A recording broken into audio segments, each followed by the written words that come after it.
Hi. Just give me a second so I can pull the string up on my laptop. Here we go.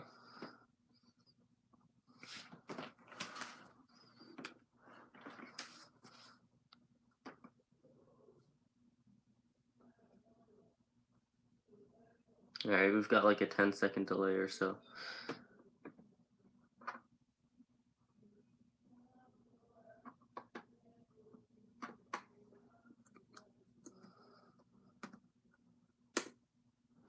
Okay.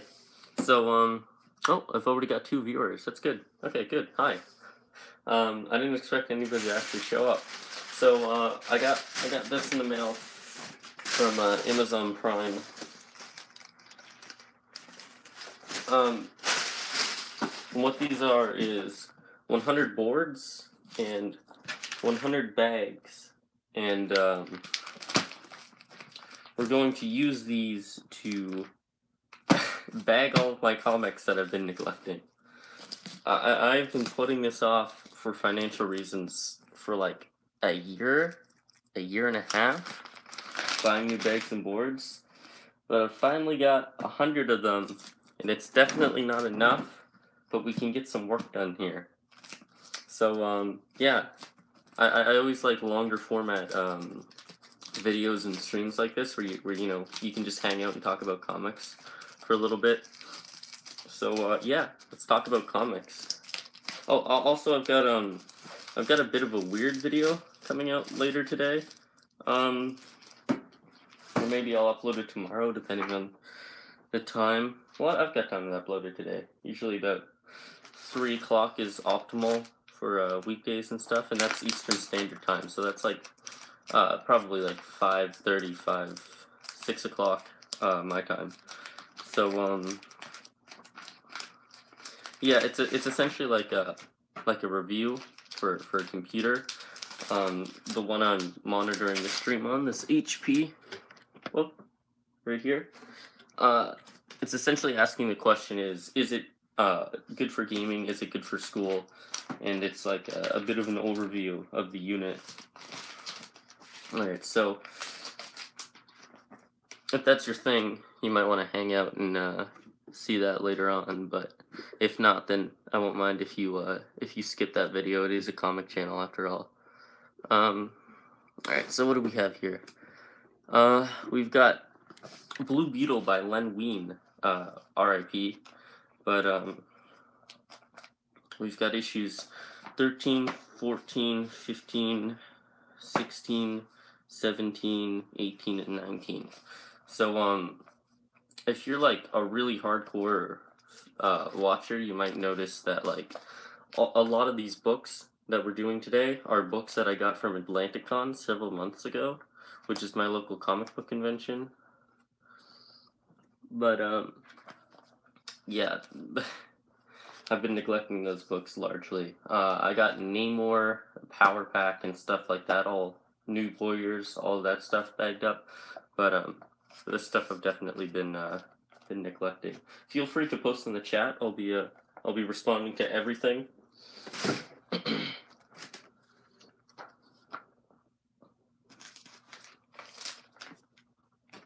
So I've done this a couple of different ways over the years, this whole like bagging thing. So I used to help Sean at the lair with bagging and boarding sometimes when that comic book store was open. But so either you can like make the packet up first, which is what I typically do. I think it's a little bit safer. But you can also like put the comic in first, and then oh, this is a really tight bag and board. It's been like in transit in like this one position, and it's sort of like frozen like that. It's very cold where I live in Canada. That's not a secret. I live in Newfoundland temporarily. There you go. It's been a while since I've touched like a brand new bag and board, but yeah. So I've got to go get my tape actually. All right. Usually I use these like notes instead of dividers because they take up less space and I don't have to spend money on them. But I think I'm actually out of notes, so I might have to just put these in the box and put like a piece of paper or something between them. Oh, so this is a good tip, by the way. I noticed like nobody does this except for me. When you're bagging and boarding your comics, what you want to do is when you take the tape, you want to make it long enough such that you can take the top and fold it down and make like this grab tab, okay? And then that way, when you pull the back of the comic over and paste it down, that's a problem with the House with Pets, so you get a lot of hair in the tape. But you've got like this little tab you can grab at any time and just pull the packet open. Now you might be concerned about it coming open in a box, stuff like that. That never happens. I've never had that problem. And I've got like over 1,000 comic books. So yeah, just like easy as that. I hate when I buy comic books and they've got like a piece of tape on both sides and you have to like try to get your finger under there and try to pull it open or do that, but doing that rips the bag. And if you try to take the tabs off the flap and move it to the center, it always rips the flap or pulls the flap, which is unfortunate. So yeah, Blue Beetle.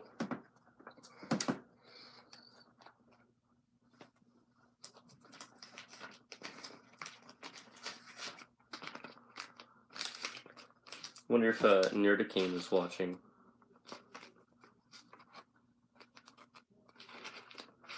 Uh-oh, this one already has a bit of a hair in it.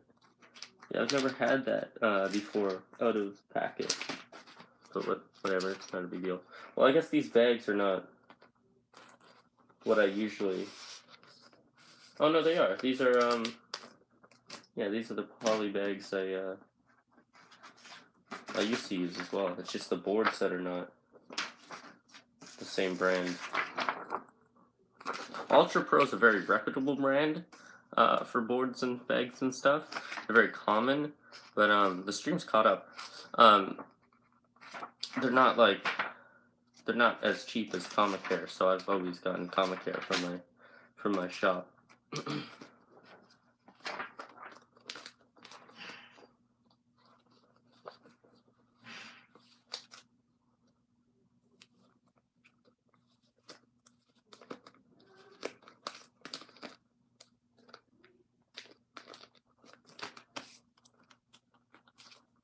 This is great, like classic comic book art, by the way. It's from '87.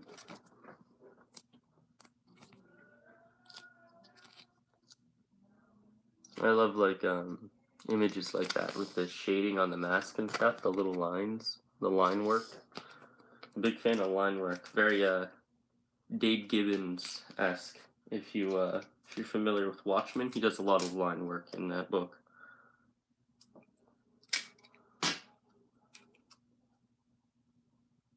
I found out today that Dave Gibbons wrote Batman vs. Predator, and Batman vs. Predator is an absolutely badass book. And I knew Dave Gibbons, was a popular, famous artist in comics, but I did not know he was also known for his writing. I guess he's not very well known for his writing, given that, but yeah. I did not know he was a writer in comics. It's like, for some reason, like when people who aren't familiar with Stan Lee, hello new viewer, feel free to post in the chat. I'll be responding to every comment. It's like when Stan Lee, or like when people don't know who Stan Lee is, like they don't quite understand who Stan Lee is, they just know that he did Spider-Man. They always assume that he drew Spider-Man, but yeah, unfortunately Steve Ditko does not get a lot of credit. And that's actually I plan on writing Steve Ditko, because he's got like his public address in New York, and you can write to him and he might write back to you, so that's cool. So I definitely think Steve Ditko is an underappreciated dude who's a lot more interesting than just being the guy who drew Spider-Man. There's a really interesting interview with Stan Lee where, you know, some guy was talking to him about you know, how Steve Ditko is like a co-creator of Spider-Man, and he's always credited as a co-creator of Spider-Man. And Stan Lee was asked, you know, if he considers Steve, you know, like an integral part of Spider-Man's creation, if he considers him a co-creator. And Stan Lee was very hesitant to answer the question, because I don't think he does consider, or at least at that point in the 90s, he did not really consider Steve Ditko to be, he didn't want to give him any credit. He didn't consider him to be integral in the creation, which I think is absolutely ridiculous, because a lot of the things, even in the writing, Steve did. But the stories were often plotted by Steve Ditko. Some of the greatest stories in early Spider-Man were all Steve Ditko. If you're wondering why I'm looking down there, I'm just monitoring the chat. But yeah, so, you know, Stan Lee sits there for a moment contemplating his answer, because, you know, it is shaky territory, you know. And he says, like, well, yes, I suppose I consider Steve Ditko to be the co-creator of Spider-Man. And the guy was like, what do you mean you consider him to be? He is, isn't he? And he's like, well, you know, yeah. And eventually, like, he sort of gets a little bit frustrated with the interview, and he's like, well, no, to be honest, you know, Spider-Man's always been mine. He's always been my creation. And he's sort of like, you know, he loses it a little bit on Steve Ditko and him getting credit for Spider-Man, which I don't understand, because, like, Stan Lee, he has this persona of being like a jolly guy and stuff, and I think he is a jolly guy, but yeah, he's got like a lot of beef with other creators, which is interesting, because he was like the #1 advocate in the 60s and 70s and stuff for artist rights in comic books, you know, and he authored the book How to Write Comics the Marvel Way, or How to Draw Comics the Marvel Way, with like Jack Kirby and stuff. So yeah, I thought it's a really interesting, like, I guess there's sort of like a double Stan in a way. Stan Lee has like many personas, it seems, many versions of himself. Oh, hello. You can't see. Hello, Breakmaster. How you doing? Welcome to the stream. We're talking about Stan Lee and Steve Ditko controversy and bagging Len Wein comics. But yeah, Stan Lee was always like an advocate for rights and stuff of creators, in that you know, he always wanted artists to get their pay and respect and dues and whatnot. So it's interesting that you know, he's so personally attached to his stuff, like his properties, like the Fantastic Four and Spider-Man and stuff. But you know, he did in fact only co-create those characters. Like the Fantastic Four, you know, he worked up until Ultimate Spider-Man with Brian Michael Bendis and Mark Bagley. He had like him and Jack Kirby had like the longest run of like a single creative team on comics ever. And I think they went to issue 97 or something of Fantastic Four, which is like unparalleled for you know, for a creative team. at all, especially one with Stan Lee, because Stan Lee was only on the X-Men for like 24 issues, which is something people don't know either. Have you ever heard of Batman? No, I'm not. I'm not familiar with that character. Um, I like we're getting some more traffic. Uh, but but yeah, Stan Lee is what was I saying? Stan Lee has like this thing where he had like the big feud with Jack Kirby over the creative rights of it was either like Thor or the Fantastic Four. Batman is cool, yeah. Yeah, Batman is a cool. Okay, so I do have like a very interesting opinion, I think, or very unique opinion on. I guess I should be turning the picture this way so you can see it. But I do have like a sort of unique opinion on Batman in that like I think Batman is really cool, okay? Like Batman is incredibly cool. I think Batman's a great image. I think Batman is a great tool. Like in theory, he's a great character. He's a great concept. But like I can't get on board with Batman because he's such a dick. You know, I like characters like Spider-Man and stuff. Spider-Man's not a dick. Well, I mean, he certainly has been more in the '60s and stuff. He was a bit of a dick, but I blame that on his having been a teenager. Um, but like, yeah, Spider-Man like learns his lessons about being a dick. But like, it seems like every time Batman has like, oh, thank you for the like. It seems like every time Batman has like a sentimental moment or like he learned something about himself, it's like the next issue he's back to being like a brooding jackass again.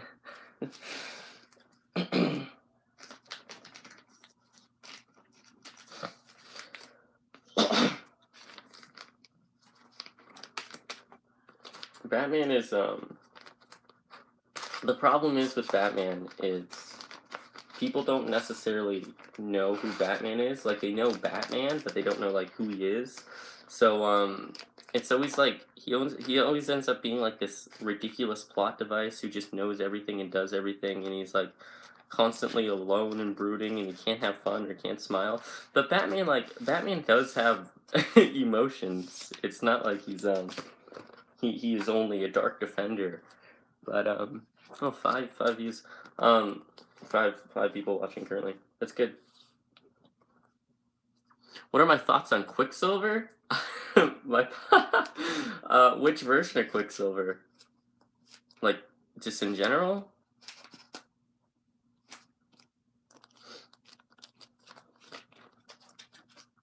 What Quicksilver are we talking about? The thing is like about Batman I don't like is X-Men version. Okay, so the thing is about like Batman I don't like is it's like he's always a plot device and he can do everything and there's no like stopping him. But like let's be honest, most of the people in the DC universe, like if Batman doesn't have time to prepare, can probably kick his ass. Like there's no reason that a character like the Flash should have any problem just kicking the shit out of Batman. But yeah, Quicksilver in the X-Men movies, I quite like. But I like his scenes with like Time in a Bottle and like Sweet Dreams, stuff like that. Like I think he's a really fun character, but he's never like used to his full extent. And that there's never like a real moment between him and like the other characters. He's just sort of like this guy hanging out. And Magneto is always around when Quicksilver's there. Like he's hanging out and they're together in the room, but they never touch or like really hint at a sort of relationship, a biological relationship between the two. This is cool. But yeah, Quicksilver is underutilized in those films. He's certainly underutilized in the MCU, but in those films as well, I think he's underutilized. In his character would be more interesting if they sort of got into his perception of time more, his sort of frustration with the world and being a mutant, because that's sort of like a big part of Quicksilver as a character is his like frustration in, that's the reason why he was part of the Brotherhood, not because he's a bad guy, but because of his perception, his viewpoint, and his sort of victim complex. And I think that's an important part of the character to establish. He's not just a guy who runs real fast. What are my thoughts on Canada? Well, I live there, so it's fine. I like Canada as far as countries go. A lot of rights. Those are nice, certainly. A lot of cold. See, I feel like you're trying to throw me off, but like I think up until Canada, I was responding quite well. But yeah, Quicksilver is he has like a really interesting sort of bit in the. Canada's right on. Thank you, Mr. Helpful. Oh, Mr. Helpful, I haven't seen you in a while. How you doing, Mr. Helpful?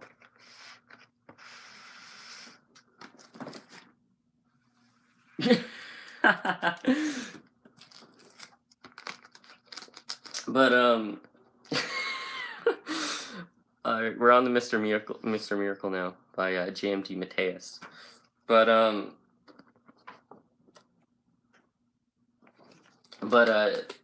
yeah, Quicksilver has this really interesting bit in the Ultimate Universe where they explore like his perception of time a little bit more. Like you always assume that like speedsters can turn their speed on and off and stuff, and like usually they can, but Quicksilver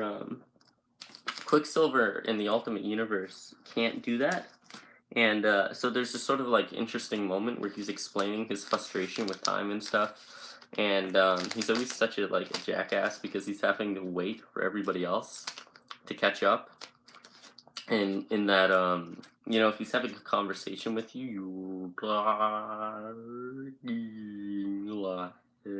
really slowly. So, yeah. So, I mean, like, he also has to slow himself down to communicate with others. Or if he were to touch somebody, he'd have to go like that, otherwise his hand would go through them. And I thought that was really interesting. There's like this weird.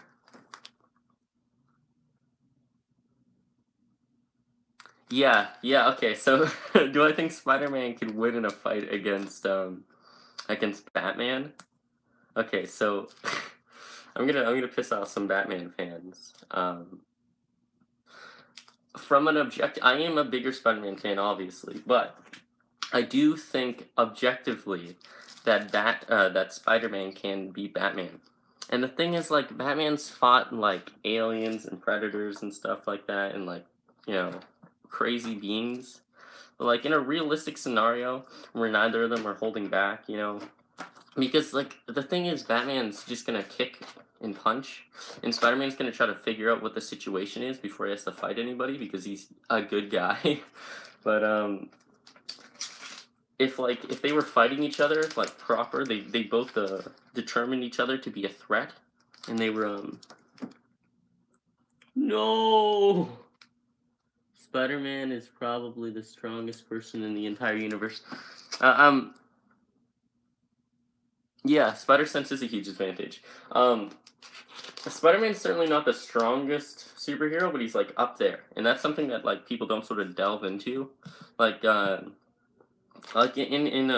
Spider-Man #1, they like Stan Lee sort of has this bit where he fights the Fantastic Four, and he kicks their asses in like a page or like 2 pages, and they're done, and Spider-Man wins the fight really easily, and they're like, well, let's not really go after him because I think he is a good guy. I think he's just misunderstood, and essentially Reed Richards is like, oh, I just one would hope that he doesn't go off the rails, because if he's that powerful now, imagine how strong he'll be when he's older, because Peter Parker's 15 in that book, and like Spider-Man Annual #1.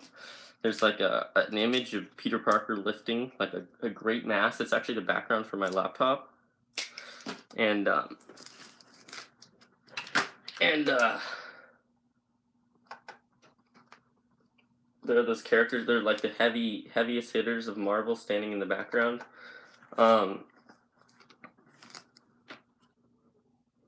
You know a lot about comics. It's really cool, I find. Yeah, well, I don't have much of a life socially, so I just sort of like read about comics and science a lot. So I don't actually I don't have a lot of actual skills. I just have a lot of knowledge. So yeah. Anyway, so they're like, oh yeah, Spider-Man or Stanley's like Spider-Man is the fourth strongest hero, and the only people stronger than him are the Hulk, the Thor, and the Thing. And I can be your friend, man. Yeah. Thank you. Thank you, Breakmaster. Forgot your name. It was something Master.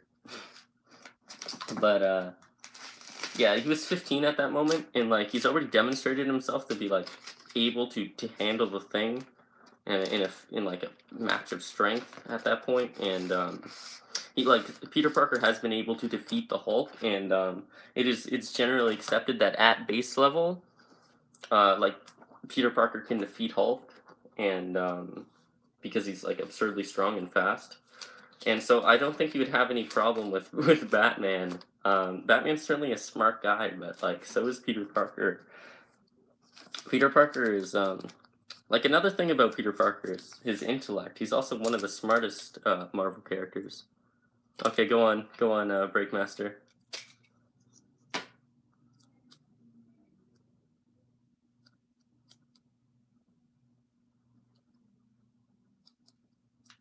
I'll wait for you to type. But yeah. What was I saying? Oh yeah. Peter Parker's intellect, like he's brought people back from the dead, which is like a Herculean feat, intellectually. But I was just sort of distracted because I'm waiting for Breakmaster to say what he's gonna say. Unless like this. Oh. Yeah, no, like no, it's called Astonishing Spider-Man and Wolverine. It's not like he, it's, it is a little weird, but it's not like he sort of like digs up corpses of like Gwen Stacy and Uncle Ben and stuff and puts them back together.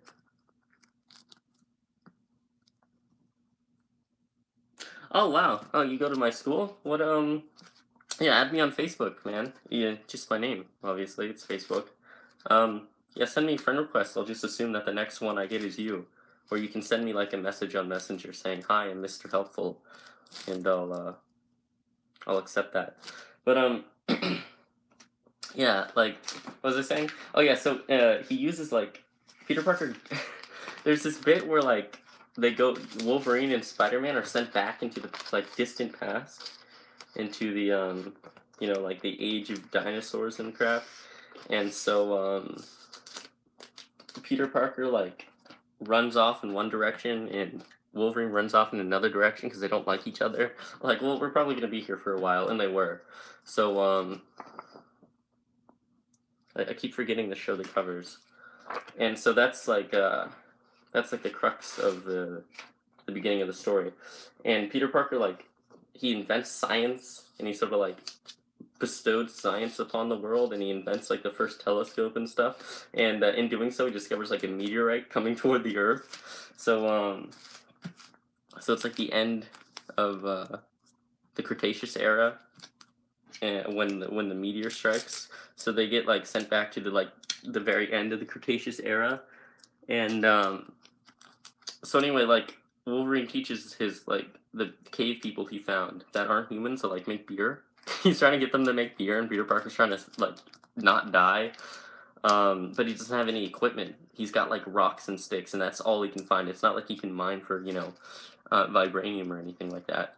All he has are like the things in front of him. So he like gets some sand and he makes glass and turns it into like a telescope or whatever. But like that's the extent of what he can do, given the circumstances. These are great covers. Mr. Miracle is like a very interesting character that I think is really underappreciated. But which ones? Okay, four. But yeah, so they get sent to the future, like far future, like an alternate future, and like you know, people give Wolverine his beer because they've been working it out for like 67 years, and it's like the best beer. Do you watch Death Battle? I do. I do watch Death Battle. Yeah, I like Death Battle. I don't always agree with their conclusions, but usually I do. Like it's not like they're just making the decisions. They usually like there's oftentimes data they leave out, like important data. I feel, but they do their research. So you know, whatever decision they made is not like a void. You know, it's not just a random decision. They made it based off evidence. You know, they formed a hypothesis, um, and then they found the evidence to support it. So it's certainly I respect all of their decisions. Sure.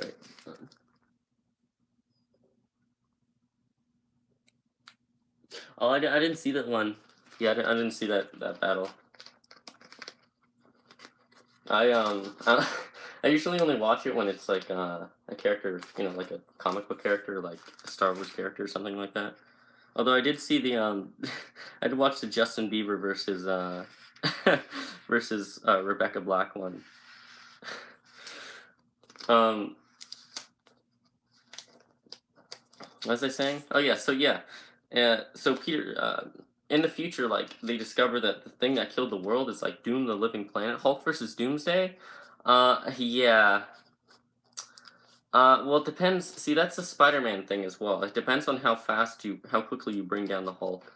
So, so Superman is stronger than Hulk. Like Superman is, he sneezed one time in the 70s and destroyed a galaxy.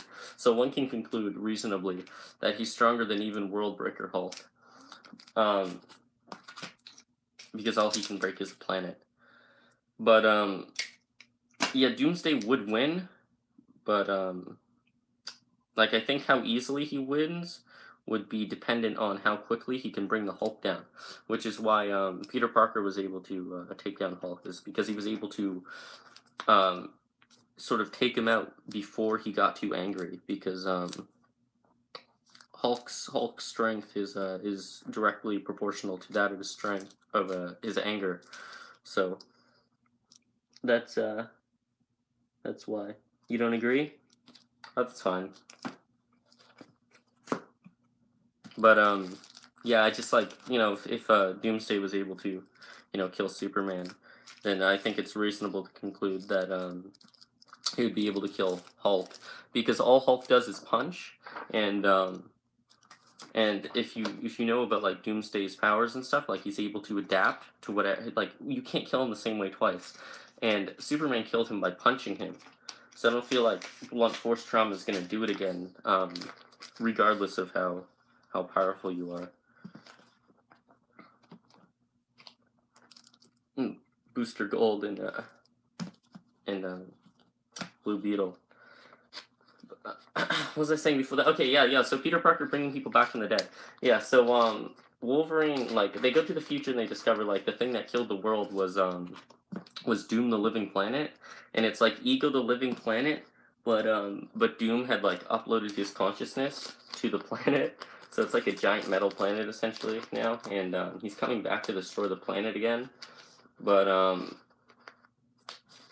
Wolverine finds like, or Spider-Man finds like a Phoenix gun, because he's like, you know, he's looking around for stuff, and he finds a Phoenix gun in like a subterranean lair, X-Men lair, and so he takes the gun, and he's like, oh yeah, so Wolverine, this gun is very powerful. I think it'll do what we need it to do. However, it's going to kill me when I use it, because Peter Parker, like, he automatically plans to sacrifice himself because, you know, he's like the nobleman or whatever.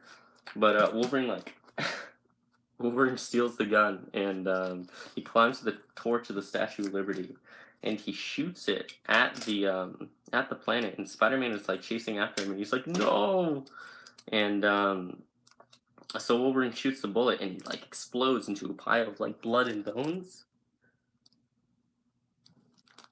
I really like Hugh Jackman in those movies. Like he's not necessarily the comic book Wolverine. I think he's like excellent. His best performance absolutely is Old Man Logan or Logan. But yeah, he's a little too tall for Wolverine. Like Wolverine's height is 5'3". So 6'2" is a bit much. Is Hugh Jackman, I think he's 6'2", right? I don't have time to Google it. But yeah. Yeah, so Wolverine explodes into like a pile of yeah, Wolverine's short, stocky, and hairy. Like if you look at the posters for the Wolverine movie where he's in Japan and stuff, he's like shiny. There's like not a hair on his body. And it's sort of like a direct slap to the character because they had to go out of their way to make him that hairless, I'm sure. But yeah, so Wolverine blows himself up with this gun, and he saves the world. But like he explodes into a pile of blood and bones, and Peter Parker like gathers his blood and bones and like puts it in a bucket, and like he's trying to like he builds a lab for himself because they're in like just like past the present now, so he's got like modern technology, so he's able to like build like himself a lab and build a whole bunch of like machines and stuff, and he finds the cosmic cube. He finds a cosmic cube, and so essentially like he hooks it up to this machine. He's trying to figure out how to turn it on, and you know, he's working. He like grows a beard in the time it takes him to build all this stuff and figure out how to turn on the cosmic cube. But eventually, like the cosmic cube just turns on, and so Peter Parker like successfully turned on the cosmic cube, and then he harnesses the energy of the cosmic cube to revive Wolverine. So that's how Peter Parker, you know, brought Wolverine back from the dead. But yeah, so I think Spider-Man would just be too fast and too strong for Batman, especially since he has a healing factor. Like it's not Wolverine's healing factor or anything, but it's like pretty damn good. Like Spider-Man's been shot several times and before because like his spider sense wasn't working or whatever. But like there's no amount of things that Batman can throw at Spider-Man and have him not be able to dodge them because he's like he's been able to dodge like several helicopters with like Gatling guns shooting at him, so simultaneously. So I can't imagine that Batman could do anything in terms of like overriding his spider sense. But like you know, even if Batman were to land like a severe hit on him, I don't think it would take him terribly long to get over it, because like Peter Parker also has something called the stress factor, where like he doesn't know his own strength, and so like usually he's limited to around 10 tons of lift, or at least he was when he was a teenager, but like when he's under stressful situations, we're in the Excalibur now, by the way. So I love this piece of art here. Like Kitty Pryde sitting like through the circuit board, like working on it. I think that's awesome. Um, it's not a realistic circuit board, but it's like it shows that you know Kitty Pryde is smart and she does have a vast knowledge of technology, which is something that nobody ever displays. But like yeah, almost every issue of Excalibur has these awesome pieces of art. But yeah, anyway, I don't think there's like any amount of damage that Batman can really do to Spider-Man because he's got like superhuman speed, you know. So I don't think there's anything that Batman can do to Spider-Man. It's you could say like even with prep time he could build like some sort of like device to like short out his web shooters or whatever, but like nobody's ever been able to do that before, and you know, even if you were to build like an EMP, it would depend on what web shooters he has, because sometimes his web shooters are electronic and it's based off like an electrode on the palm of his hand that he double taps to fire, and other times it's like just like a mechanical piece without any electronic components. But I think it's more likely that it is the electronic one. But even if he did short out Peter Parker's web shooters, like why would that matter? You know, if they're in like a cave or like an enclosed area or even outside, like Peter Parker can jump like great distances, and he sticks to walls and stuff. So I don't think he would have any problem, even in that instance. It'd just be a matter of like Peter Parker wanting to fight Batman.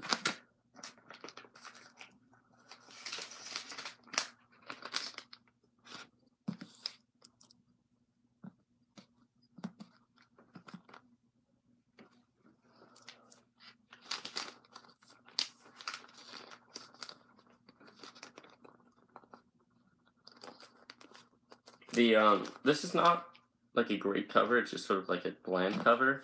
But these Excalibur covers are like, you know, another set of covers that have like a lot of detail and they're just really cool.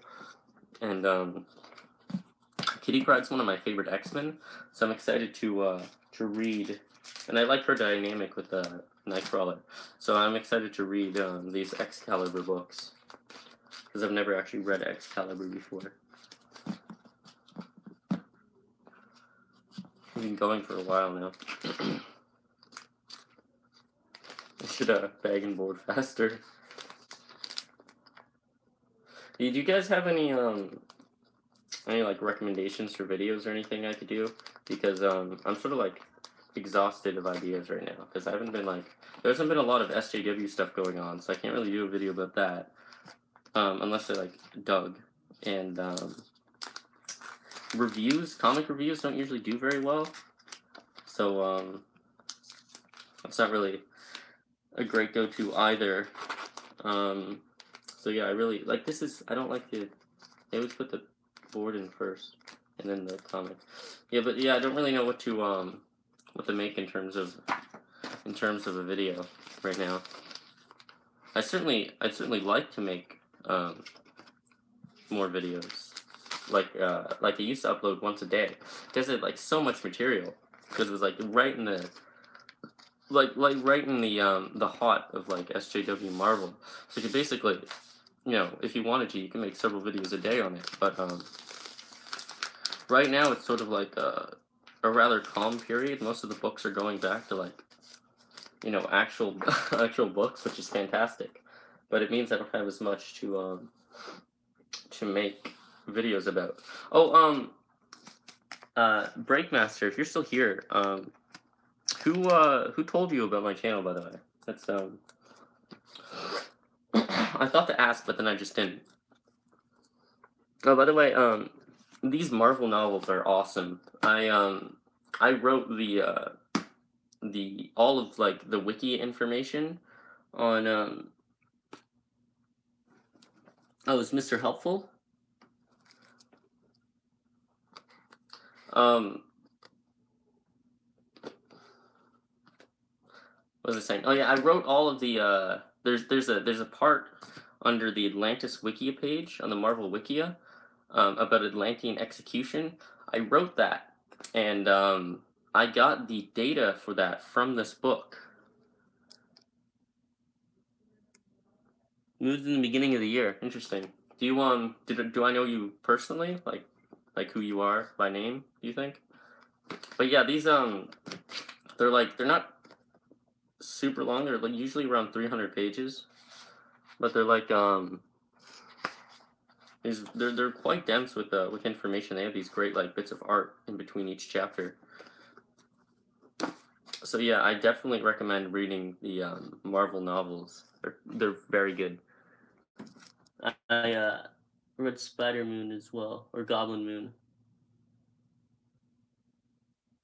Oh, yeah. Okay. Yeah. No, I remember that.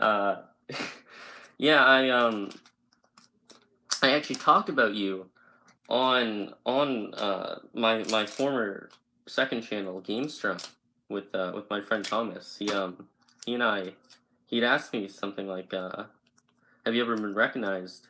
And I've actually like I have absolutely no fame whatsoever on YouTube. Okay, like I am the very bottom of the barrel. I'm like the Z list of the Z list. But surprisingly, I think it's because of like the rather small area I live in. I have been recognized a few times at school and stuff for my my YouTube channel. And that was, yeah. I talked about when you came up to me at my locker. So yeah, that was cool. Thank you for that. It was good. Yeah, I always like to hear that people enjoy the stuff I do. Otherwise, I'm just sending ones and zeros into the void. Do videos even use ones and zeros? There's Captain Britain on the back of that one. This is a bit.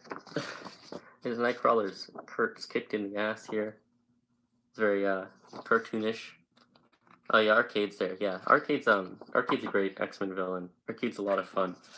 There's this two-part Marvel team-up issue with Spider-Man and Captain Britain, but it's not this Captain Britain. It's like a different guy called Captain Britain. Okay, so my friend Chris just sent me a message saying he has a request. I don't know if he's just not signed in because he sent it to me over Facebook. So I think he might be watching the stream. So I'm gonna go over the I'm gonna log in the Facebook real quick and see what he has to say.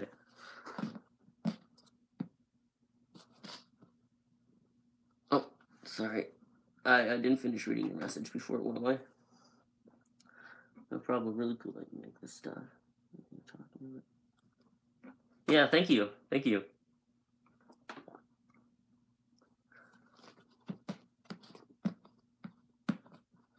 Alright, so what was I saying? Oh yeah, so there's this two-parter Marvel team up with like not Captain Britain and Spider-Man, where they get trapped in Murder World, and Arcade's talking about how nobody ever escapes Murder World and stuff, and I'm like pretty sure the X-Men have done it multiple times. And he's like, no one can match my genius. And immediately, like, Peter Parker breaks into, like, the wall and figures out how the entire, like, how the entire Murder World runs. And he's like, oh no, he matched my genius. But, like, there's the obligatory, like, fight between the two heroes. Like, there's a misunderstanding, and then they fight for a bit. And then... Because, like, basically Captain Britain, or that incarnation of Captain Britain, was, like, a transfer student, and he went to ESU, and because Peter Parker's, like, respected by his teachers and stuff, he was asked by the principal, or the dean, or whatever you call that position of authority, and he's like, yeah, could you, like, show this kid around, this British kid? And he's like, oh yeah, sure, no problem, basically. Well, I mean, he does have a problem with it, but he's not open about it because he's not like Batman. Alright.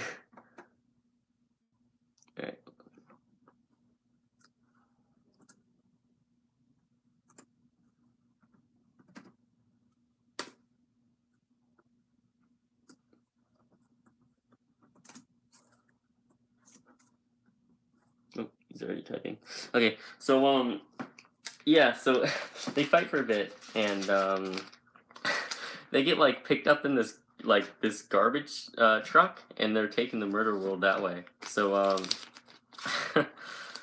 so Arcade's always been one for sort of like goofy antics and stuff. Okay, okay, hold on. He's not talking about the stream. He just wants to play games tonight. Tell him to watch the stream.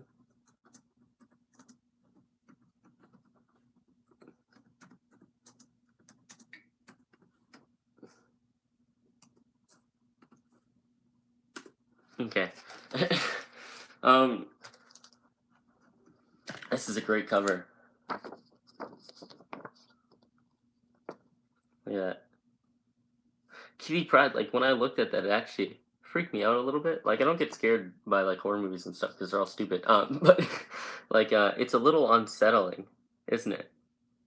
Well, especially if you think of Kitty Pryde as, like, this cute sort of, like, petite person. than like this innocent being, and then like that. So yeah, that's a little unsettling. I don't understand. I guess it's like artfulness, but like when you have long fingernails and stuff, yeah, they always like break off in like weird ways, and I guess that's like for the sake of art, for detail and stuff. But like I don't think like when you grow really long nails, they don't instantly like break off. You know, they're not even like monstrously long. They're just like monstrously sharp. But yeah, they always break off and stuff in comics, and it's like they grew like that. It's like they broken off. It's very odd. Let's switch back to the stream here.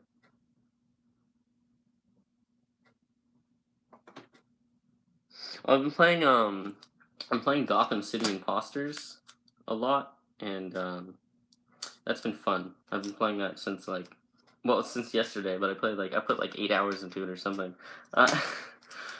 because I'm on my break. It's March break for the rest of you, but it's called Easter break, and it's in April. So yeah, Gotham City Imposters is basically a game. It's basically a game wherein you're like a bunch of guys, just like random guys, and they dress up like as Batman and Joker and stuff. And so when Batman leaves town, essentially is when they come out, and Britain's greatest heroes. When Batman leaves Gotham to like hang out with the Justice League or whatever, I guess the Gotham City Imposters come out. They're like a bunch of guys with like guns dressed as Batman and like Joker, and they fight each other to the death, and it's a lot of fun. It's like Team Fortress 2 kinda. It's a lot like Team Fortress 2 actually. And you get like spring boots and you get like spring boots and grappling hooks, but they're like clotheslines and stuff, and that sort of thing. And I think the game's a lot of fun. I'm not very good at like Team Fortress or anything, but I'm actually like kind of okay at Gotham City Imposters, which is interesting. I guess it like depends on the game, but like I'm really good at PUBG. Like I'm usually within the top 5. Last player standing, like 7, usually is like my worst. But sometimes you do die early just by fluke, but yeah, usually I'm like between ranks like 2 and 5, 2 and 7, sorry, and occasionally I'll pull out a win. But yeah, but I'm really bad at Fortnite and other like very similar games. So I don't know why that is, but it's sort of funny, I think, and a little bit frustrating, I suppose. Fortnite. I think Fortnite is like inherently flawed though, in that yeah. Yeah, you hate Fortnite? I think Fortnite is inherently flawed. No, I agree. I agree. Well, I don't hate Fortnite, but I think Fortnite is flawed in that, like, you put 100 players in this one spot, which is fine in, like, a map like PUBG has. But, the map in Fortnite is like that. So you're immediately in the one spot. You don't have time to do anything. No matter where you land, there's like 10 other players there. And I know mathematically that doesn't add up, but like there's always more than just your team. And it sucks because immediately you're in battle and you don't have a gun or anything like that, or if you do have a gun, it's crap. And there's just not the prep time like there is in PlayerUnknown's Battlegrounds. Like I really enjoy the strategy element of PUBG, and there is no strategy element in Fortnite, and that's sort of like what I don't like about it mostly. It's just the sort of the arbitrary nature of the game. It's just luck. Is my background interesting enough? I'm trying to look in my computer. It's a very bland. There's like a few small things, but like I've got like this big Spider-Man banner like up there. It's really long. I got it as a Christmas present from the owner of the comic book store a couple of years ago. But like you never see it because it's so damn high.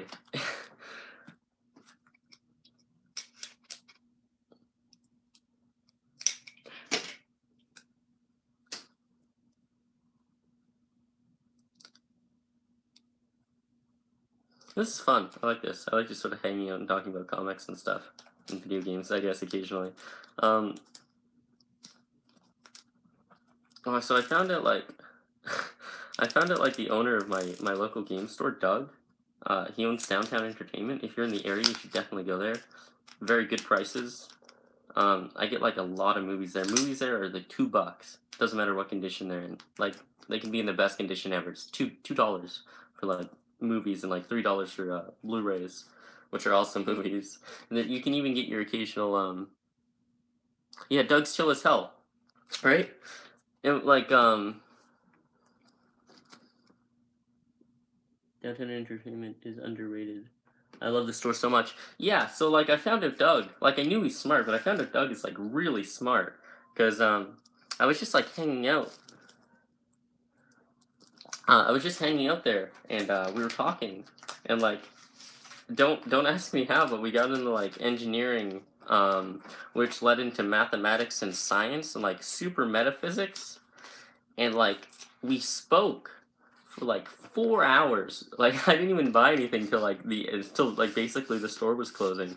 We were just sitting there and we were talking about like metaphysics for, well, not just metaphysics, but like largely metaphysics for 4 hours. And he is an engineer. Like he has like certification in the field. I think he's a civil engineer. And before he like came back to Corner Brook or whatever, that's what he was doing. Yeah, Doug's a great guy, and his dad's really cool too. Unfortunately, he has cancer, but yeah, cool guy. You know, his dad's also really smart. So like near the end of the the store's day, he came and he started talking to us as well about the subject. But yeah, we're essentially we're talking like so. I can't like it really excited me because I don't really know anybody. Like I can talk to my friend Haley and stuff about like science and stuff, but I don't know of anybody who's like really into metaphysics and into like mathematics, because that is like largely the foundation of metaphysics. It's like mathematics and just probability and stuff. Um, and it's not just metaphysics, like normal physics as well. But that was mostly the engineering bit. This is great. This is a parody of Warlord of Mars. Look at that. That's an awesome cover. I want to put that on my wall. I want to post for this. This is really cool. Unfortunately, however, this is where the back art stops, and it's just like Nintendo cereal. But look at that. That's awesome. It's like Kurt Wagner as John Carter, and like Kitty Pryde sitting back there on like a weird alien creature thing, and it's like exactly the Warlord of Mars cover, but like with the Excalibur characters, which is really cool.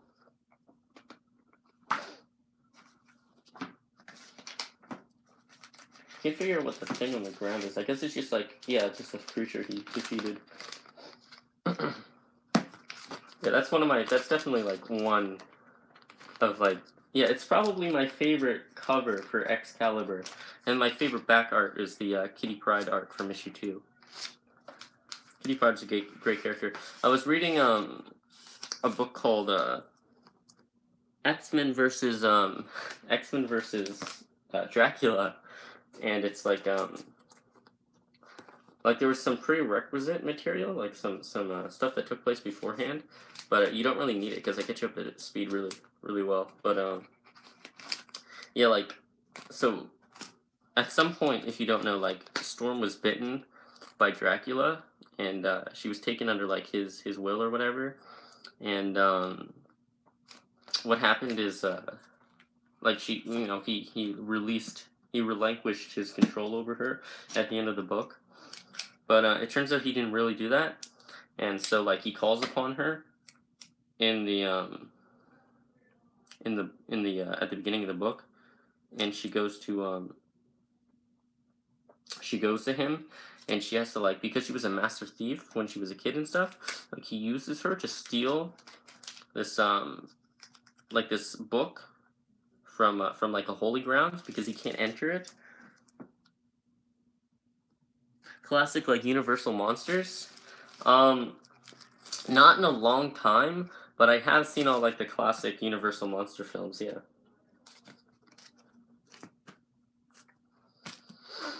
But yeah. So like Kitty Pryde's also possessed, so she's also going after the book, and it turns out that like Dracula's daughter was like trying to kill him and stuff, and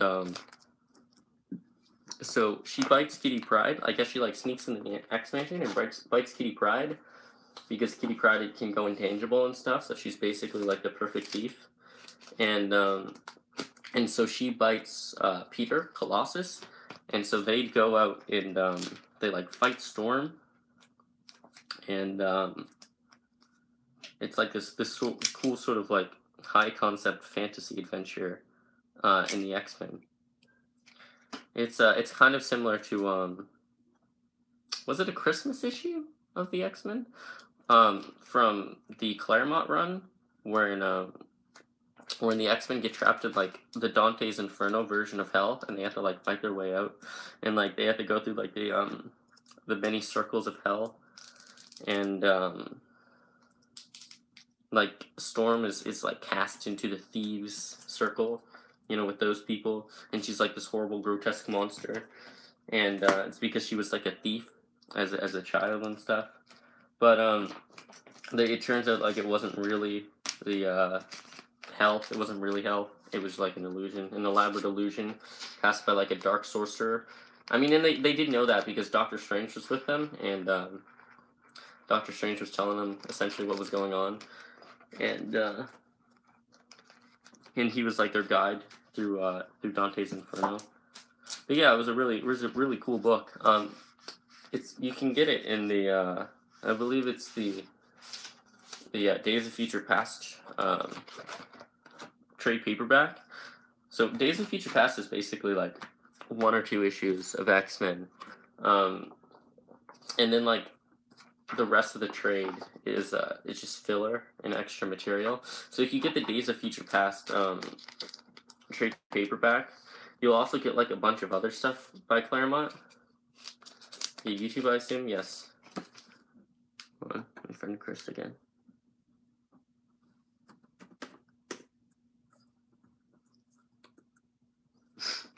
trying to get him to watch the stream. Anyway, so I mean, obviously I can talk about comics for hours, but I can't really think of anything else interesting to talk about. Does anybody have like a question about like comic books? Like we can talk about that, and I'll probably get off on a tangent, and that'll last another hour. Yeah, so I guess I'll just wait for somebody to ask me something, and then I'll talk about that.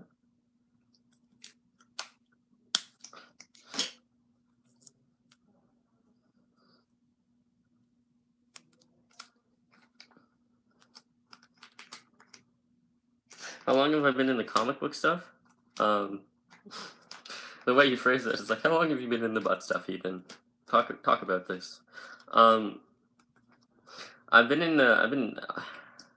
Well, I haven't been like into comics for this long necessarily, but I've been like reading comics since I was 5. I'm 18 now, so obviously, you know, that's a long time. And so like before that, I knew like what Spider-Man was and stuff. Like I saw the movie and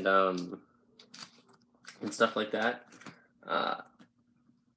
Let's see. So yeah, Spider-Man 1 and 2 was out, but so I watched those, and I watched the cartoon and stuff, but I didn't read my first Spider-Man comic until like 2005, and it was a reprint of I believe it was a reprint of The Amazing Spider-Man #3, and in that issue, if you recall, it was like a Doctor Octopus's first appearance. Hi, Chris. That's my longtime friend, Chris Hayes.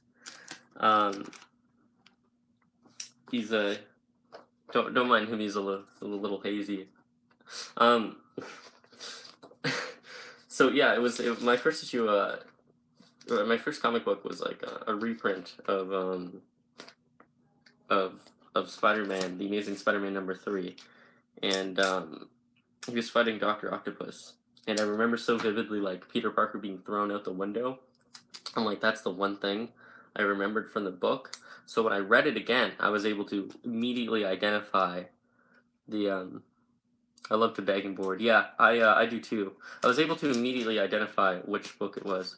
But yeah, I used to bag and board, like if you remember The Lair, that was a comic book store here. It was run by Sean Ezekiel. He's a great guy. We would talk for hours a week. But yeah, it's not like the Lair was financially unstable or anything. He was making money. It's just that he wanted to go back to school, so he stopped doing The Lair.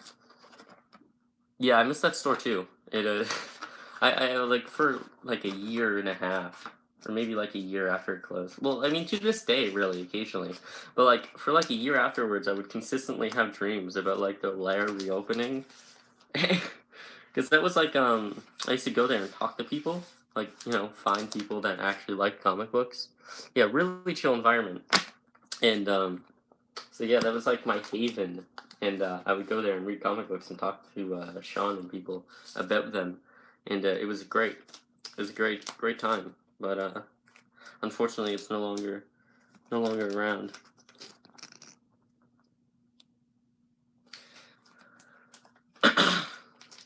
What was I saying? Oh yeah, so yeah, I would occasionally like just uh, go through the long boxes and put everything in order, like sort of fix everything up because it's just hard for Sean to do everything by himself.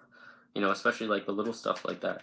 So like when people are going through the long boxes and stuff, obviously they're not putting things back where they should be. Things get messy. People leave stuff out. So I would go around and periodically I would fix up all that stuff. And Sean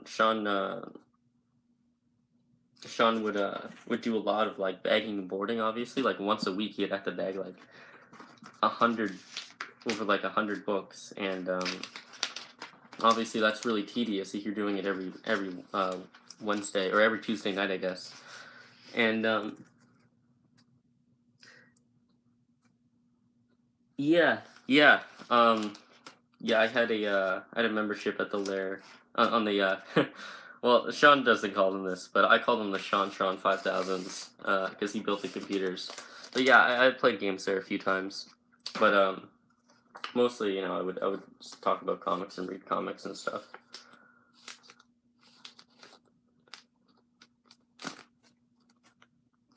Yeah, Sean gave me like I am obsessed with the Ultimate Spider-Man comic series. Sean gave me for Christmas one year like a giant. It's the biggest comic I have. It's like this giant like almost yeah. It's like 40 issues of Ultimate Spider-Man almost, and they're like crammed into this one omnibus, and it's like an omnibus is big, but this is like big for an omnibus, and it's sitting over there on my shelf, and it's like this giant hardcover book, and it's beautiful, and it's just all Ultimate Spider-Man. It was nice as Sean. He's a great guy. We still talk. We still talk on Facebook and stuff. Like whenever a Marvel film or Netflix series or something like that comes out, we'll talk about it and stuff like that. But yeah, I would like I helped Sean occasionally to like bag and board stuff. Um, so yeah, that was fun. It was like a good wholesome time. And Sean's such a nice guy. This one time I was bagging like a lot of stuff, and I was like organizing everything and putting them in long boxes and stuff. So I was there a while, and Sean had gotten me like Subway, so I got like a free supper, and like a free foot-long sub and a drink, and so I had supper there for free, and he gave me like a bunch of comics for my work. It was good. Sean's a great guy.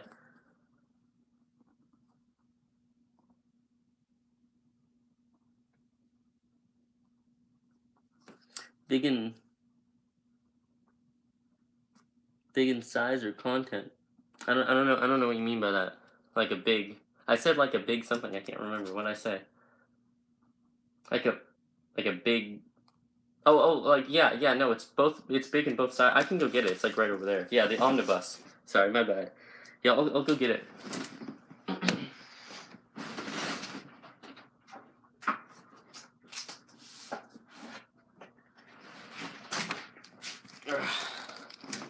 This thing. It's huge. It's really heavy as well, as one would expect. It's over 1,000 pages. It's it's like a classic Marvel omnibus as well. Like I cannot find this anywhere else. Like yeah. Oh shit. It's got like the classic like spread of all the covers and stuff on the back. But yeah, I can't find this online. Like whenever I find it online or whatever, it's super expensive. But yeah, this is like when it was printed. This was the year it was printed, so I guess it wasn't yet rare. But yeah, it's like this huge beast of a book, and it's super durable. Like I've read it over several times, and I would be able to bring it to school with like no concern about damaging it or whatever, because it's like this big, like it's an adamas of a book. It's super. Like I've had this thing for years. Look at that. That's beautiful.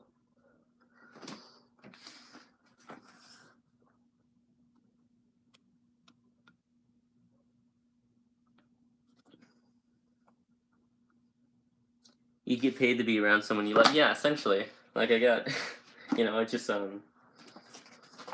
I would be organizing comics and stuff, but essentially, yeah, in essence, I was paid to just hang out, and that was fantastic.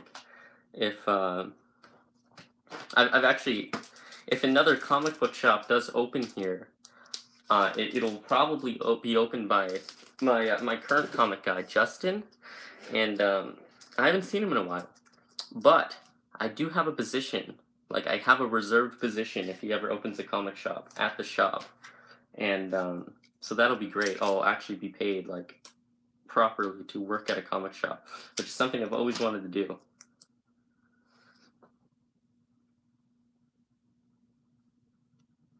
You should probably get a place that has comic. Yeah, Mr. Helpful, but like, there's not really any place like that around here anymore. Like, I can't well get a job at like laser tag or whatever. Or at least I can imagine I'd be able to get a job there. But like, downtown entertainment, I guess technically there'd be a chance of like me getting a job there, but it'd only be like occasionally because Sean and his father run the place, so they only hire occasional help. But yeah, I worked at Atlanticon, and that was fun. But yeah, if there was like another place like that, I would definitely apply. If it was on this side of town.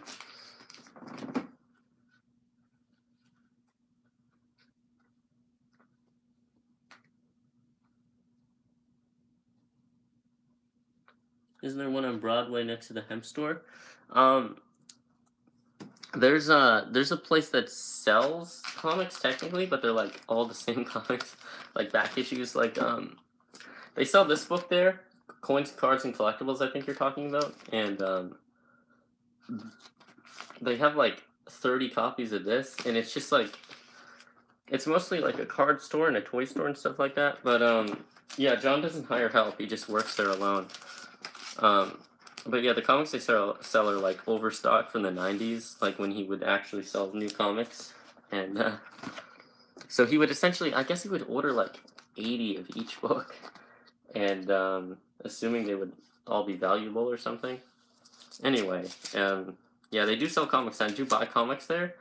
But, it's not really like a comic store. And I definitely wouldn't be able to work there. Directly connected to the hemp. Yeah, okay. Thanks, Mr. Helpful. You are helpful.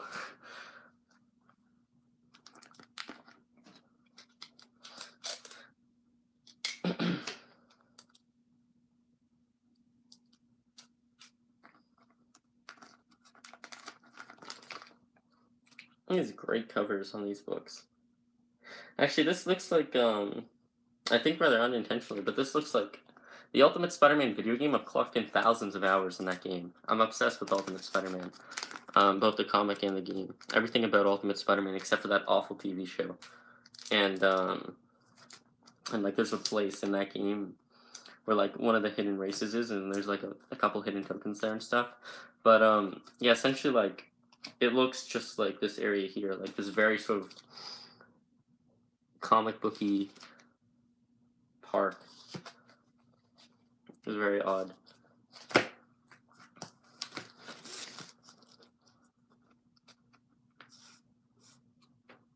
The game's your favorite Spider-Man game? Yeah, it's my favorite Spider-Man game too. I've got over the years I've got like 3 copies of it on PlayStation 2. I can't show you right now because they're all packed up in a box. Because I'm moving soon. But I still got the Game Boy version here. So I have the Game Boy version, and I beat this as well. But I beat that game probably like 10 times almost. And you know, most of my time is just like hanging around the city and finding a whole bunch of Easter eggs. If you look, like that game was over 10 years old, and I still find new Easter eggs today. Like that game is the best, man. It's jam packed with like Marvel Universe references and stuff like that.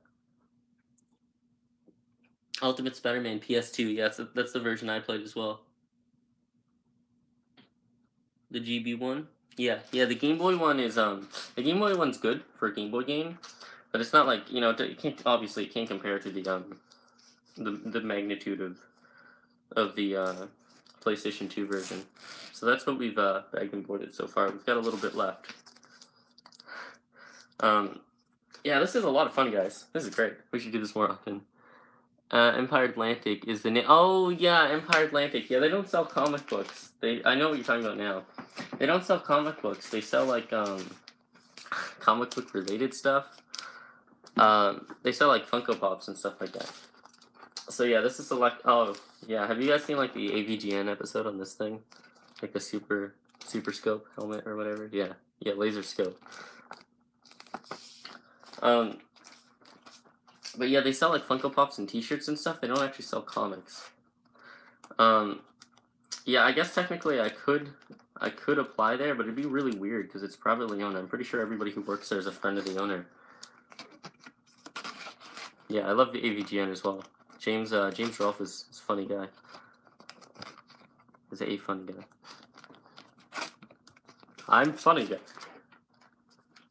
Cinemassacre is a great channel. Yes, I agree. Yeah. Has anybody seen the Angry Video Game Nerd movie? I haven't. But I've seen every single episode of this series multiple times.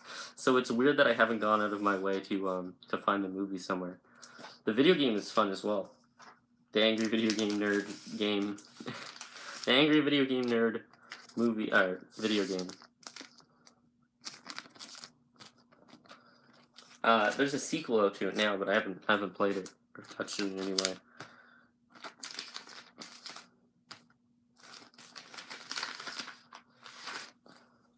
Do you guys see Ready Player One?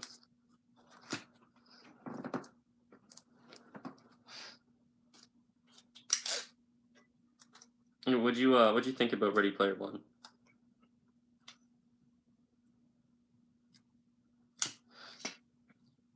Oh, by the way, I already said. I think this is the last Excalibur book I have. I heard it was bad, considering games made with a passion. Yeah. Yeah, the Angry Video Game Nerd movie, you mean?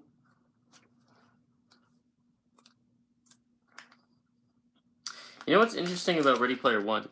It's I mean, I did like an hour on it in my podcast, but Ready Player One, it's directed by Steven Spielberg, but you really wouldn't be able to tell. You know, it's interesting because it doesn't feel at all like a Steven Spielberg film, other than that, like, it's a love letter to Steven Spielberg. So it's sort of like he's directing a movie as a love letter to himself, which is a bit odd, because like a lot of the stuff that's referenced in Ready Player One and the sort of that sort of universe is like Steven Spielberg properties, or Steven Spielberg properties. Oh man, Indiana Jones is on Netflix now. I've got to watch through all those. I haven't seen them in a long time. So yeah, obviously I'll start with Raiders and I'll move on from there.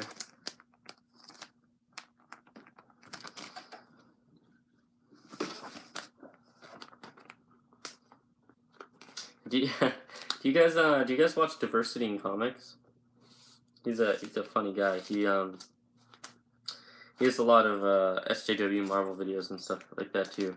I've actually I've had some correspondence with him. He's a cool guy. He does a lot of like live streams where he's really he interacts a lot with the audience and stuff. But yeah, I've had like brief email correspondence with him. And I guess there aren't like a lot of channels like mine in that like touch on SJW problems in comics, because like everybody seems to know me to some extent, because Captain Cummings has commented, like Captain Cummings and Diversity in Comics are like the two big names, and like SJW, anti-SJW comic book videos, but they I've had Captain Cummings like comment on my videos more than once, so he definitely knows who I am. I don't know if he's subscribed. I think he is subscribed, but I don't know how often he watches, because he's deployed right now. Look at that. That's awesome. These question books are really cool stuff. I've got like most of them. But yeah, he's deployed right now, so he's in the Middle East, so he doesn't have a lot of time to make videos. So I can't imagine he has a lot of time to watch them either, especially a channel like mine.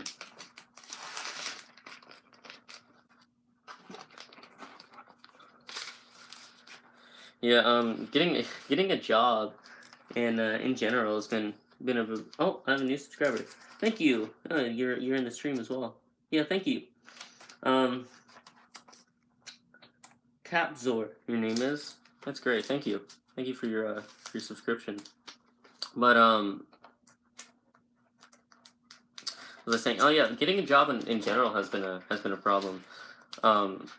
Because there's not a lot of people here, and there's certainly not a lot of jobs.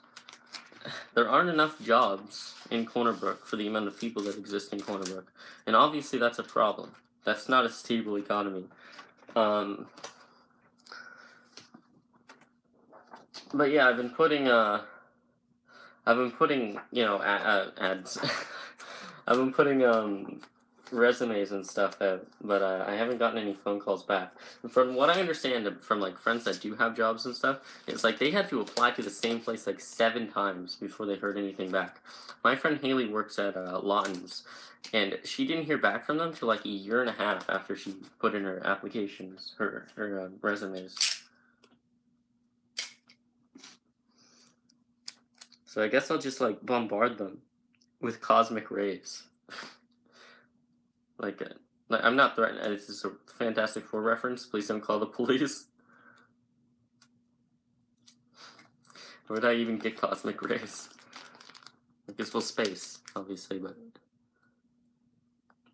yeah, over across the bay. Is there even a single job across the bay? You work at like B&E's. Is that across the bay? I guess there's like a small school across the bay. Yeah, from what I understand.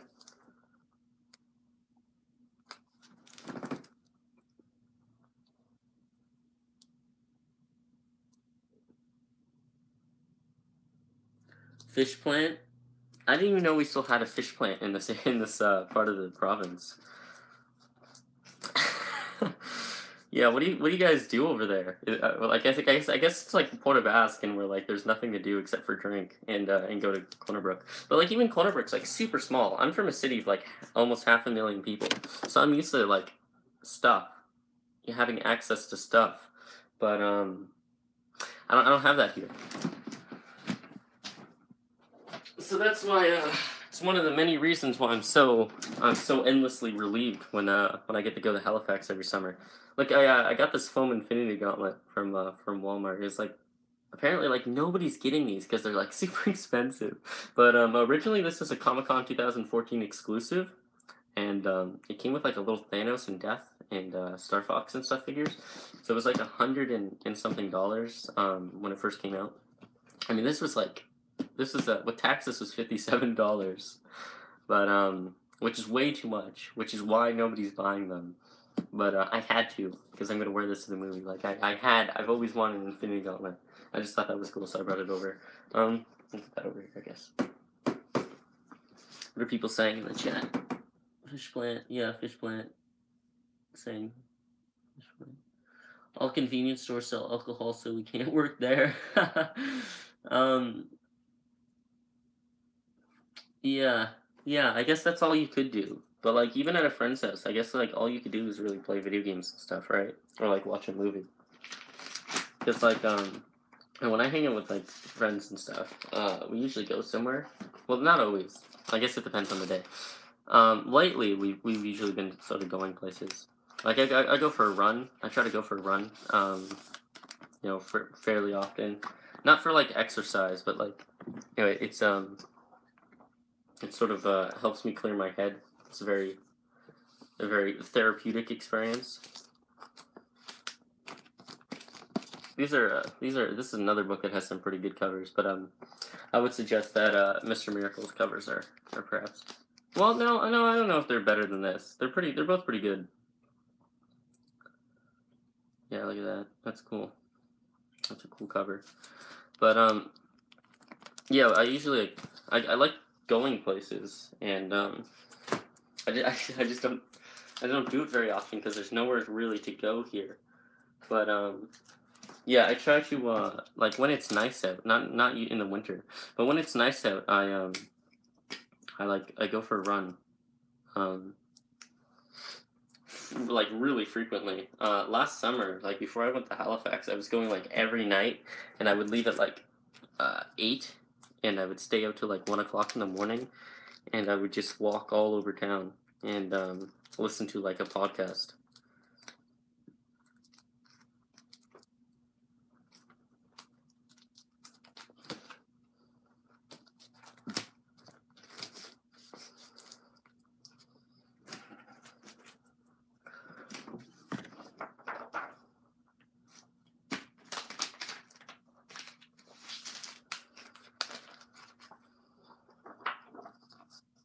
There's like I guess there's like a problem periodically in this book, like an in-universe problem where like his mask is falling off, because like he's got like this piece of putty essentially that he rolls up in a ball, and he like unrolls it and puts it on his face, and then he like steams it to his face, but like in the first issue and stuff, he's having this problem where it's like falling off his face, and he's trying to like fight as well as protect his identity. It's kind of funny. It's like when Peter Parker runs out of like web fluid and stuff.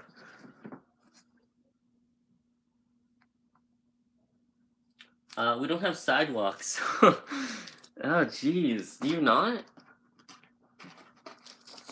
You don't have sidewalks? Do you have like parks and stuff?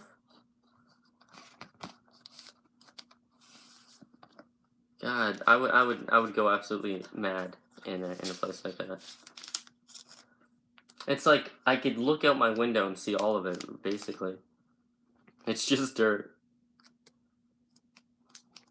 We have a few parks. Like what kind of like with walking trails and stuff? Because those are always great places to just sort of like run undisturbed.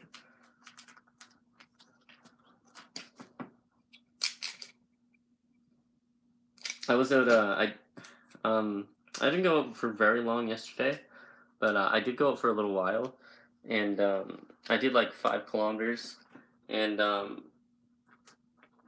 it was it's really uncomfortable because it wasn't like snowing per se, but it was kind of like wet snowing, so my hair was super soaked the whole time, even though I had a hood on, and I got like a major headache like halfway through.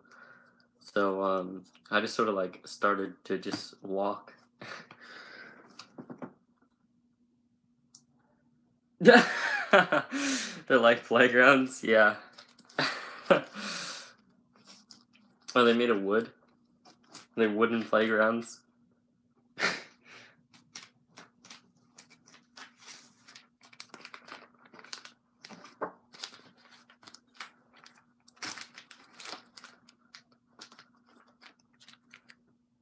Full Metal, really?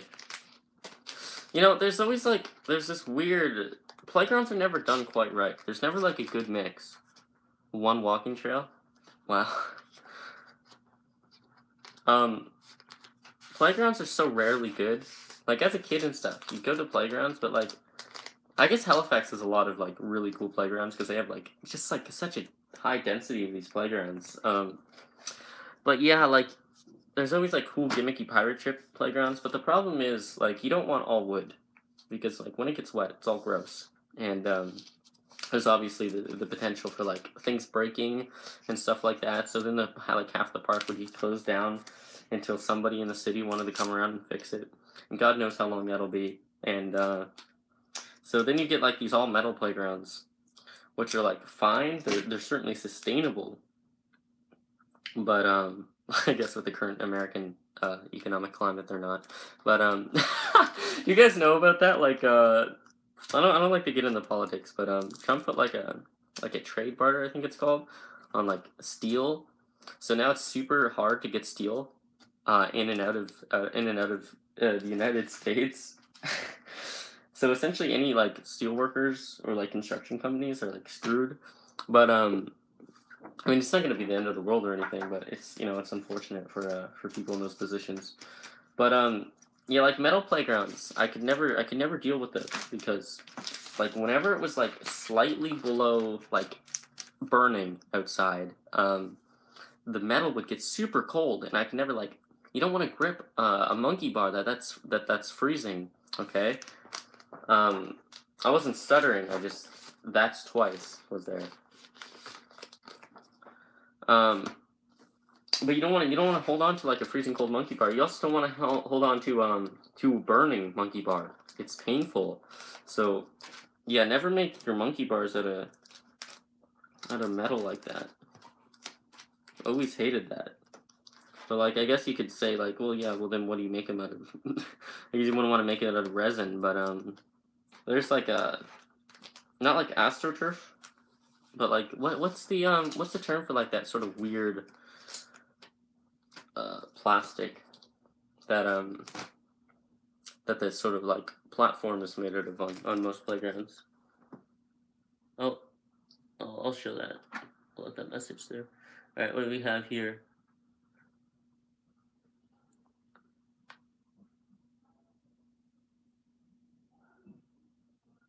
Oh yeah, okay. So there's some correspondence in the chat with people. I don't know where Hughes Brook is.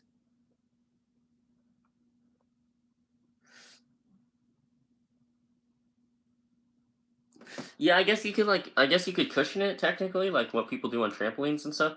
But I think like the better option is probably to just I don't know what the expansion and contraction is with temperature change on that sort of plastic, but like like the plastic with the holes on it, with holes in it on playgrounds and stuff. If you were able to utilize that such that you could form those, or at the very least like make metal monkey bars and then cover it with the sort of the sealant on that plastic, you'd be rather better off, I think.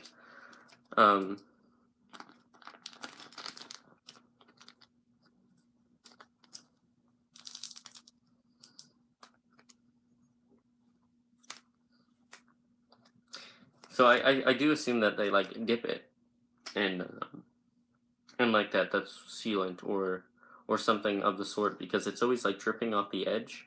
Like you could always make out these like I guess like drop lines and like this sort of shape of hanging droplets on the bottom of these like playground platforms.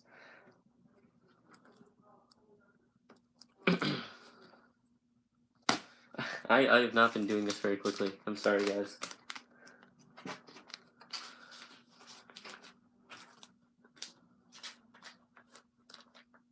Would you guys do you guys listen to stuff when you play video games, or do you play video games? Because like I listen to a lot of podcasts. So whenever I play a video game, basically, I'm listening to a podcast or some such thing. Like I don't like to listen to music very much when I play video games because I don't know why. I just it's not something I enjoy very much. I guess it's like if the tempo doesn't fit the the game, then it's sort of uncomfortable. But yeah, I like to listen to podcasts and stuff a lot. There's Bill Burr, who's a comedian. His podcast is really funny. It's called well, it's usually called the Thursday afternoon just before Friday, Monday morning podcast.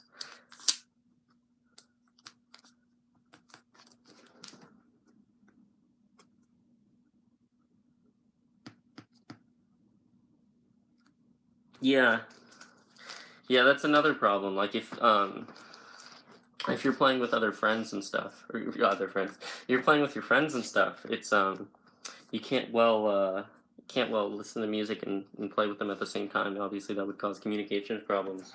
But like the other thing is, if you're playing a game with a lot of story, is you can't listen to anything because as if you do, you'll miss all the dialogue and stuff. Does anybody still play Call of Duty? And if you do you play it for like the story or do you just play multiplayer?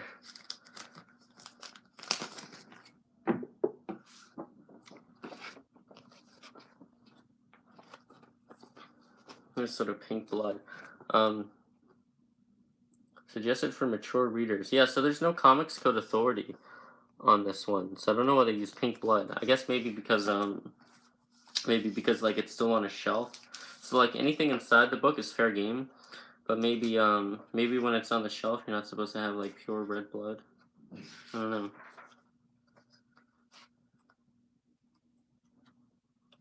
Yeah. It's a curious case. This day keeps getting curiouser and curiouser. If you guys don't know Bill Burr, you might know his show F is for Family. He writes that show and he voice acts as the main character. Yeah, I haven't played COD in ages either. No, it's definitely not a story focused game. They're not very interesting. Ethan, Yeah. we're going out for groceries, but we're taking Jonah with us. Okay. Alright. I feel like I should try to like place somewhere the Infinity Gauntlet. See, that's interesting to look at. Just in the background there, I guess. There you go. There. So now it's not obscured. I only play League of Legends now. You mean like in terms of video games at all? Or like in terms of like combative multiplayer?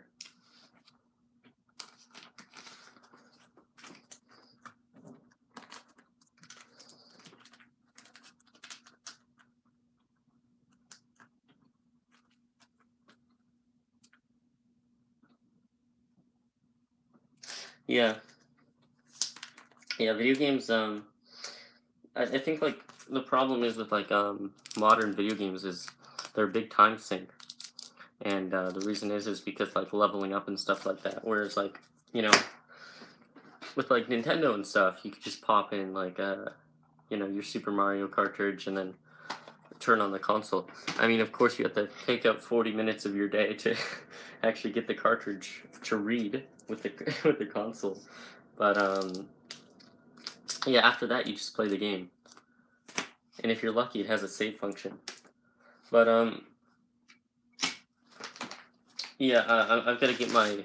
I don't have to, but I'm planning on getting my Nintendo pins replaced because Doug, who owns Downtown Entertainment, we were talking about him earlier.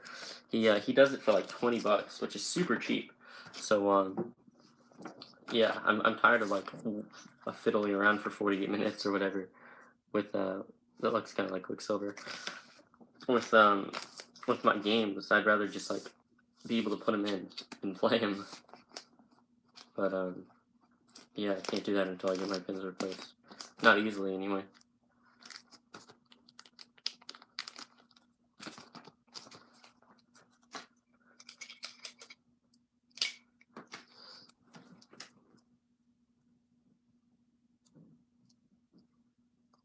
Play League of Legends with friend. Oh yeah. Yeah, Doug didn't sell me my NES, but he sold me my Nintendo 64. And he gave me a really good deal. I think I paid like $80 for it, I think.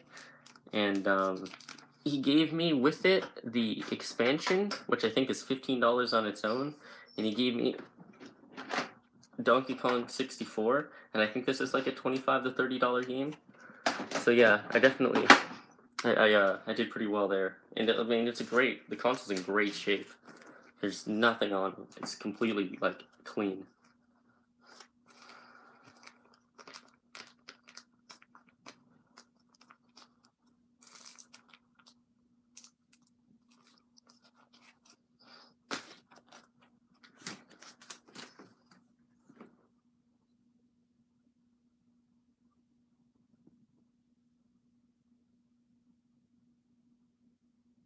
Yeah.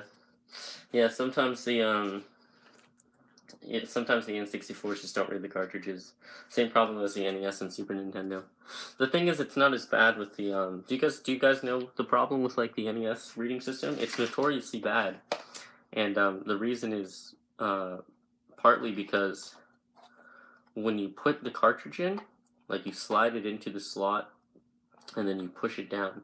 And the problem is when you push the cartridge down is it moves the pins, it shifts them, so they're no longer making direct contact, they're just sort of like leaning, and so it's hard to establish like a firm connection between the cartridge and the console. So that's why Super Nintendo and N64 is better at reading cartridges, but obviously they still have that problem. But yeah, the top loading NES is, you don't have that problem.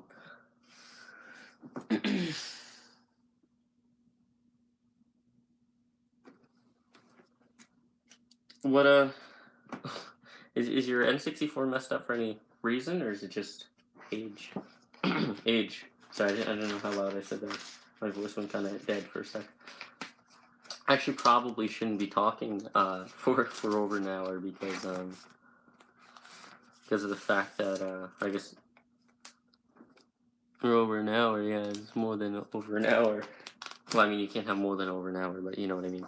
Oh, see, because this one has red blood, but I guess it's less clear that it's blood because it's not on a knife, so I guess you could kind of get away with that better.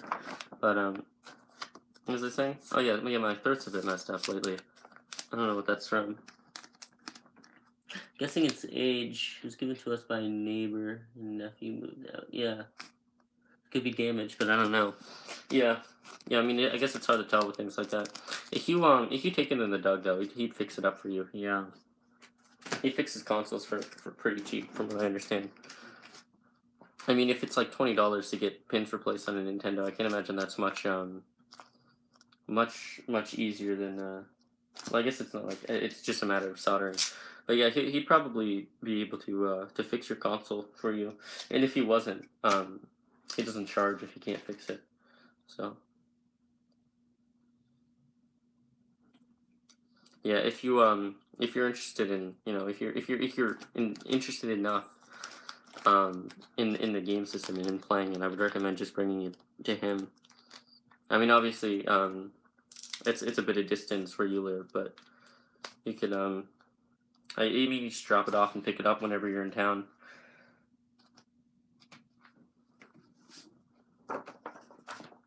Hellblazer. Look at that.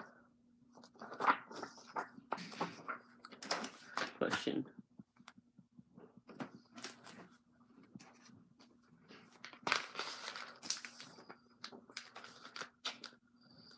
So if I did these like once a month or once every 2 weeks or something, would you guys watch it? I guess I don't have anything to do while streaming every 2 weeks or a month or whatever.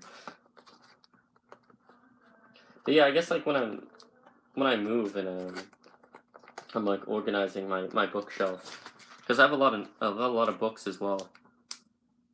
Yeah, we would for sure. Okay, great, good to know because I'm gonna have a lot of time to kill when I'm moving because I have to set up my shelves and my action figures. I have to pose them, and I have to set up my lab table and stuff. So that might be interesting to watch. But yeah, I read like a ton of books, like outside of comics.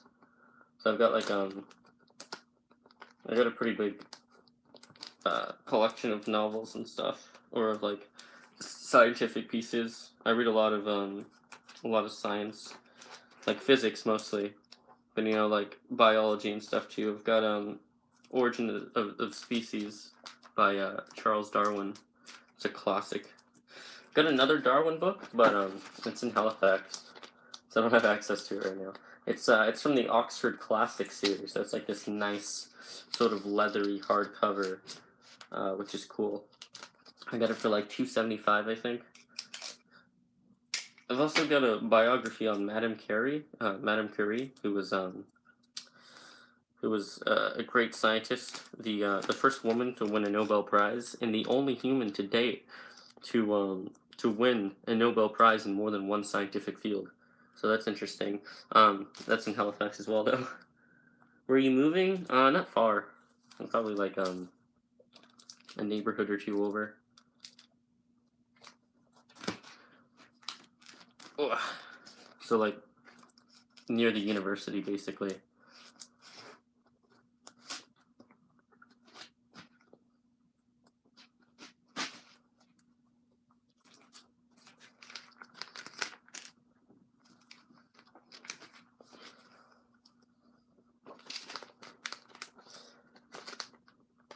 Well, that's sad when Stephen Hawking died.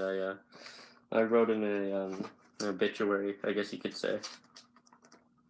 But yeah, Stephen Hawking's been a big influence on me. I've got several of his books.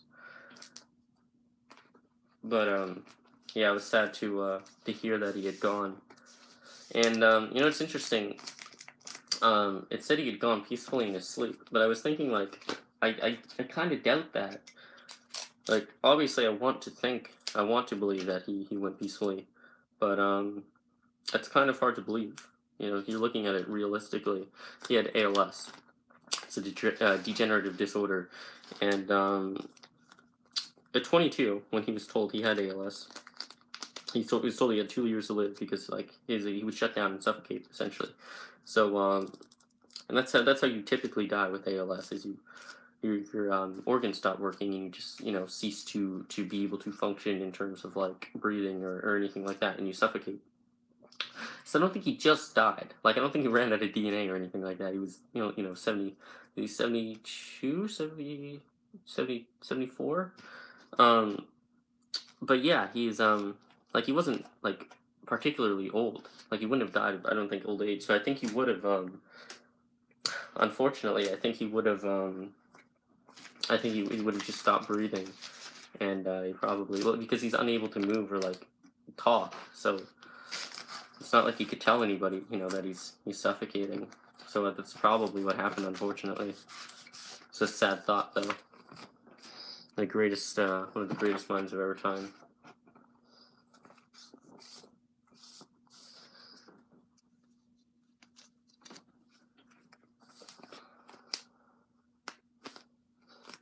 What do you guys planning on going to post-secondary? Like university, college, stuff like that? What do you guys want to do? What's your plan? Hopefully not to live across the bay for the rest of your life.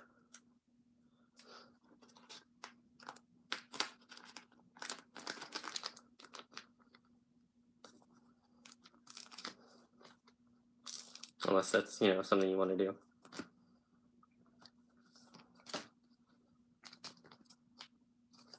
A lot of classic, just like really great artists here.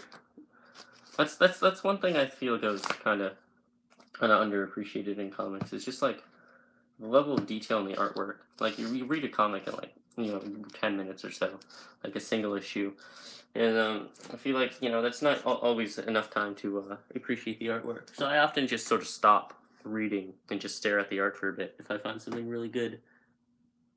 I want to do architecture, but I'm only in grade 10, so I still have time to think about that. Yeah, architecture's cool. I want to do what do you want to do in post secondary? I want to well, I like a lot of things. I have interest in a lot of things. I like math, I like engineering, and I like physics. So, I mean, those three things go hand in hand, or at least math goes hand in hand with those two things. So I'd like to I like to do engineering first, so I can sort of earn money in work, so that I can, but get experience and be able to pay for my student loan and stuff. But ultimately, I'd like to get a PhD in physics. But yeah, like Mark Bagley is my favorite artist. Yeah, I think he's absolutely fantastic, and his Spider-Man is like the Spider-Man to me. Like when I think of Spider-Man aesthetically, I think of Mark Bagley's artwork. Like he's incredible, you know, one of the greats in my opinion. And Bendis is great creative team. Bendis and Bagley on Ultimate Spider-Man. Like they do my favorite run in comics here. Yeah, it's always fun to see them work together again on stuff like Ultimate End and things like that. But yeah, Bagley did the Mark Waid run on Hulk, the when he was Doc Green and stuff a couple of years ago, and that ended when Secret War started. But I thought that was a good book. I have a reissue of that series. I'm gonna read the chat. I'm a little behind. What do you want to do? My brother's finishing civil engineering in a few months. That's cool. I thought like post secondary was over in April. I thought like that's where it ended. Cause isn't it like such that you start in September and like finish in April and then you have like 5 months off or whatever.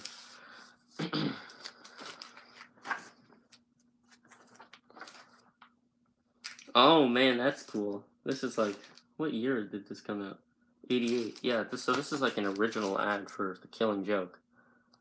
That is so cool. That's very cool. That's like one of the iconic images of Joker, but you notice he's not blood in his eyes in this ad. And I don't believe in the original comic it was blood either. I think that's like something that was added later in recoloring. Can't you see the funny side?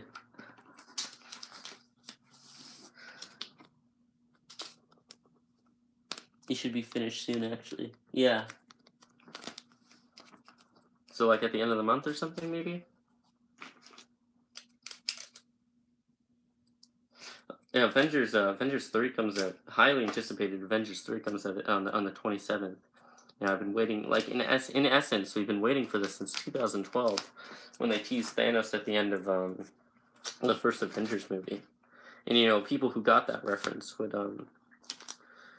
then assume that like at some point they're gonna do Thanos. So really, it's been a long time coming, but hopefully it'll live up to the hype, if that's even possible.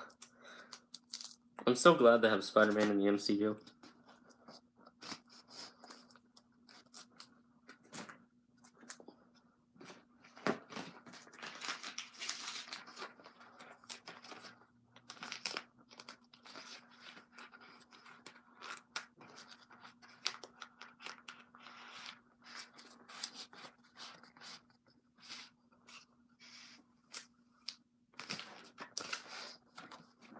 We haven't a lot of books left. We've got a few here, and then we've got a few over on my my cassette deck, and then we'll be done with this stream because it's been going on for some time. But yeah, I've had a lot of fun. This has been great. I would have been much more bored had I been just not doing anything while doing this. So I thought it would be a fun chance to sort of hang out and talk about comics and stuff like that.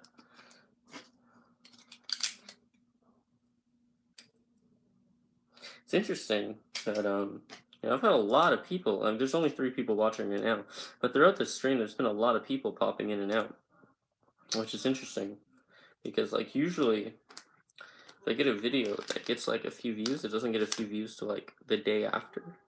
Typically, like I've got a video with like 34,000 views, and it didn't start getting a lot of views till like the last few months.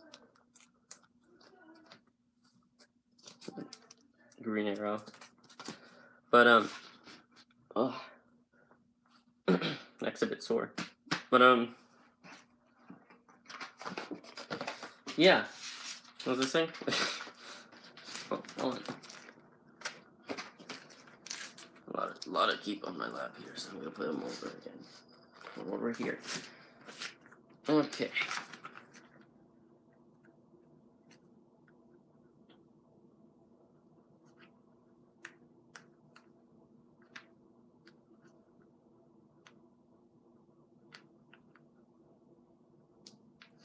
Oh, interesting. What when was that? Was that when was that when I had my gauntlet, or was that a different day? No, yeah, so you're fairly recent. So was that like when I had my gauntlet or whatever?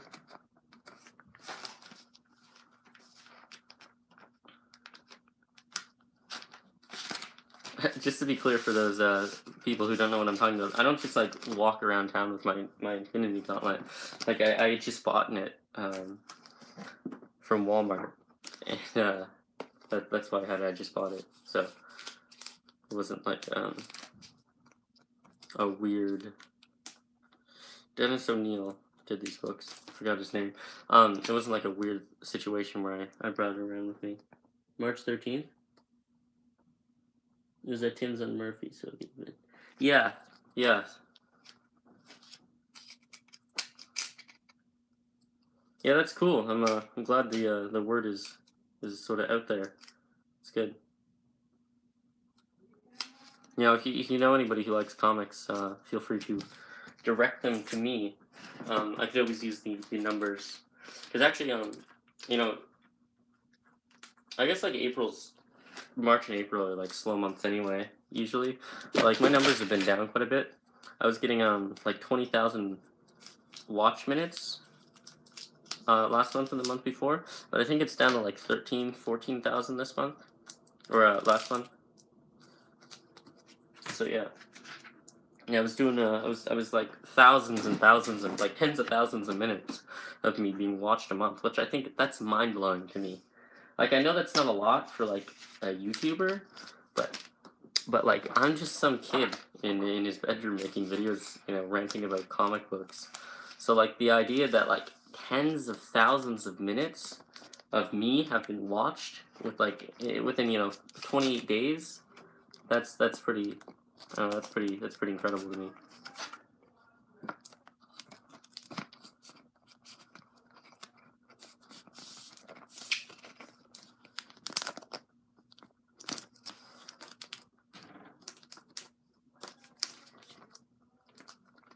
This is an annual here. This is like I like well, I mean it's part of like I hate when they do that with annuals when they're like part of like an event.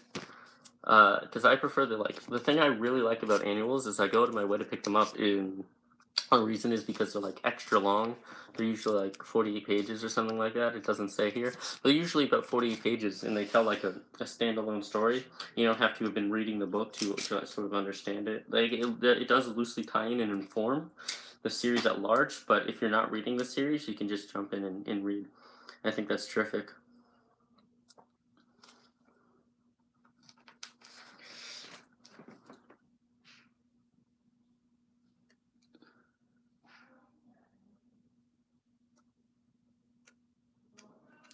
I mean, that's true though. Yeah, a lot of YouTubers are just kids in their rooms making videos, but I've always thought about making like a science channel, like, where I talk about like physics and stuff. Like I'd sort of, I went on like a whole tirade, like a 7-minute tirade, when I was doing my Halloween, or one of my Halloween videos when I was reviewing a Edge of Spider-Verse comic, where I just talk about like how they get dimensions wrong, or the concept of dimensions wrong, and that was fun.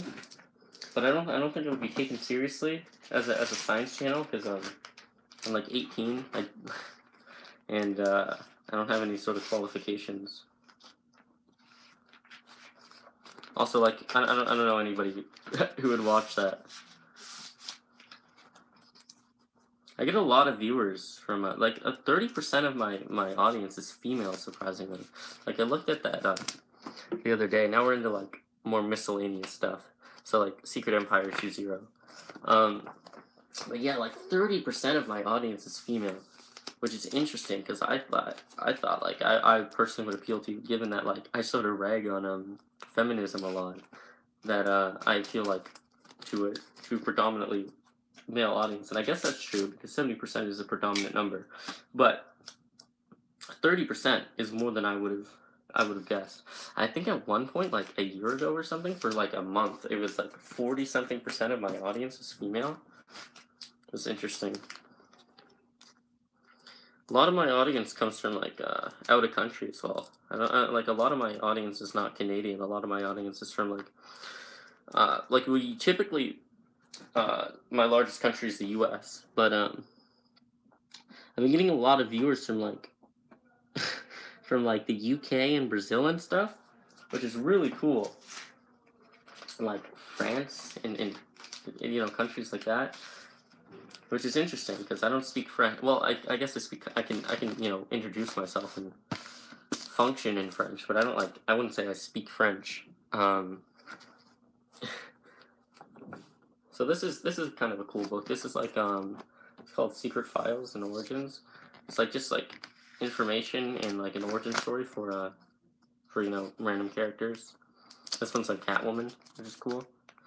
So I bought that. It was the first issue of that series. It's kind of like the Secret Origin series. You know, they did one in the 80s and 90s, and they did one again for the New 52, retelling the origins. So yeah, like, you know, where did Superman come from? Nobody knows that. Let's tell it again.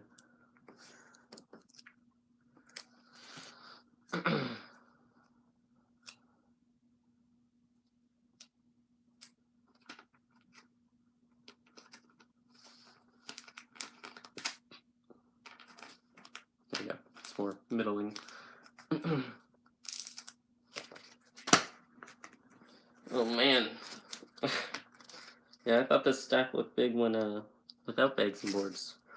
I thought it smelled bad on the outside. So I guess that's what I'll probably do. Oh no, I'm playing with Chris tonight, but before that, I'll probably like I'll watch like Indiana Jones or something like that, or Predator, because I've been planning on watching those again, but haven't gotten around to it because I've been playing like Gotham City Imposters and reading Daredevil and the Fantastic Four and stuff.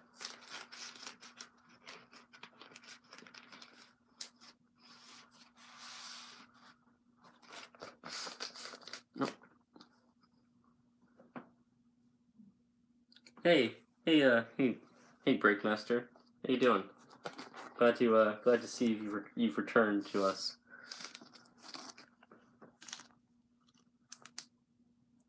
Jarvis, oh, I love that name. Yeah, I'm doing pretty well. Sorting comics. The you can't see this because it's slightly off screen, but the stack is like here now, so it's like just below this the screen level, but it's like it's starting to tip over. I gotta break it down into 2 stacks. Have you guys seen Real Rob by Rob Schneider? Man, that show's really bad. I like Rob Schneider, but they should not have made that show. This character's so unlikable as well.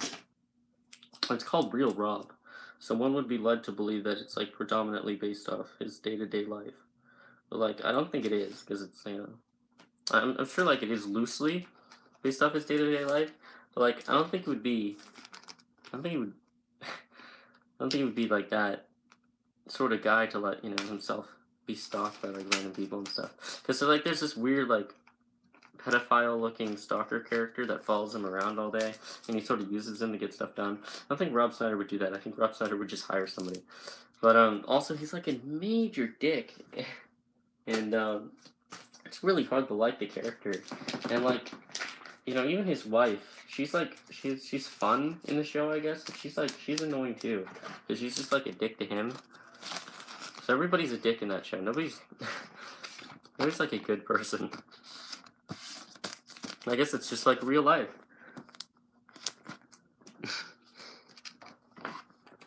Cloak and Dagger #1, or Cloak and Dagger, Hawk and Dove #1.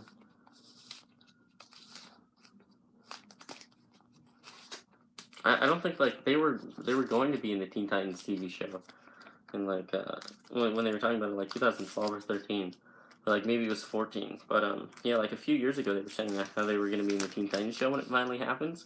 It took like ages and ages for them to finally get it off the ground. But yeah, they're not even in the cast anymore. It's like basically the Teen Titans cast that everybody knows and loves, which is fine. It's like the Marv Wolfman era, Fantastic Four, Marv Wolfman era Teen Titans.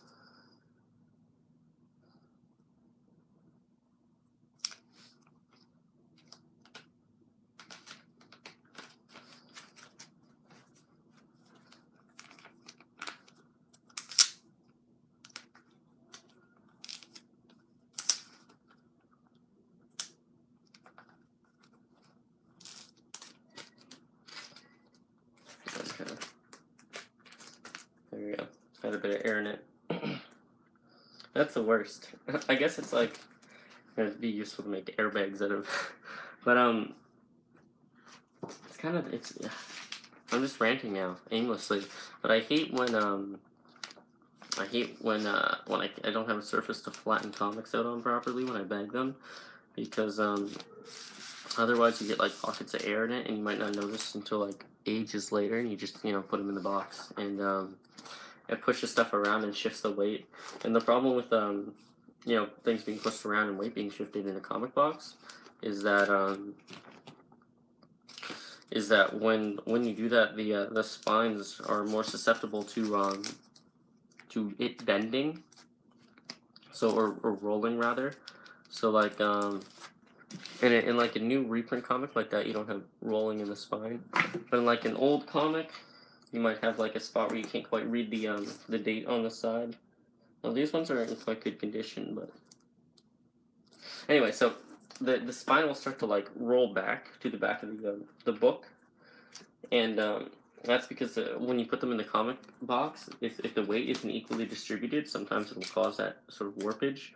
But yeah, so that's why I try to like what I'll do in a comic box is I'll take like a comic, I'll put it frontward and then backward and frontward and backward, so the spines are like equally distributed, such that one can store them for a long period of time without any misshapen consequences.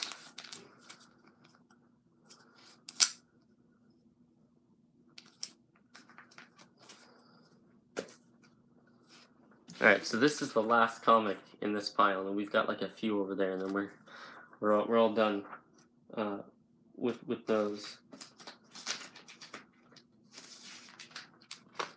And Sean, I have to imagine that Sean got really efficient at this event eventually. Like he must have been like a ninja training under the waterfall of bags and boards, because it takes a long time to do this. We've here on the show just then we've bagged like about 50 comics, and we've been here for 128 minutes, so.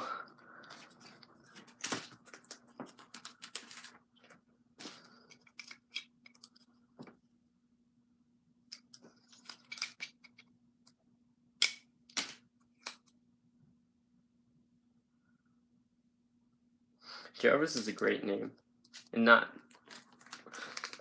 just because of the artificial intelligence from the Iron Man films, but like I like the name. I like the name Jarvis. I've always associated it with as being like an English name, but I don't know that it is. What are the origins of that name? Do you know?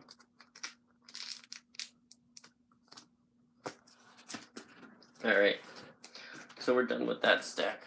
So I have to put these somewhere, otherwise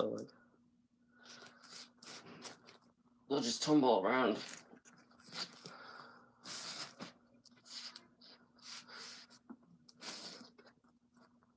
Ooh.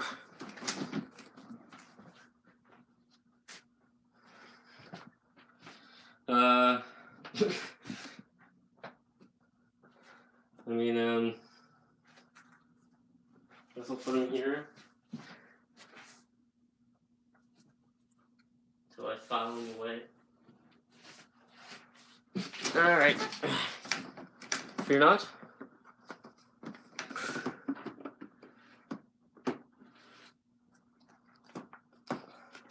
So these are like largely miscellaneous as well. Well, I guess not. There's some distinct order in the bunch, but yeah. So we're doing the last bunch of books now, and then I'll be on my way into the great beyond. I'll have died, and everything will be black because there's no evidence to suggest that anything happens after you die.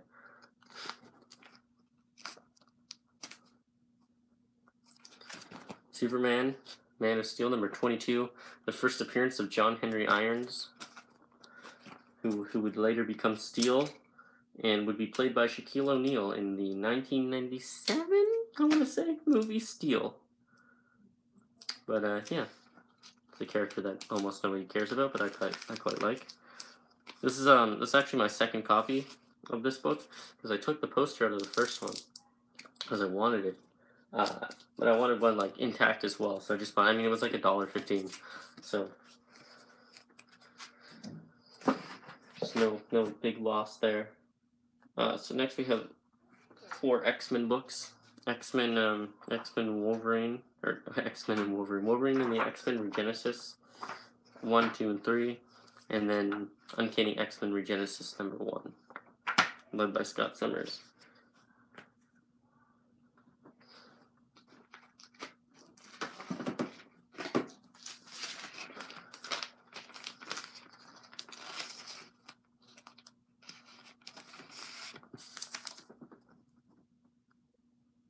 All right, see ya, Captain Sore. Thanks for dropping by. Thanks for hanging out, talking about comics and video games. We're just about done the stream anyway. You're not gonna miss much.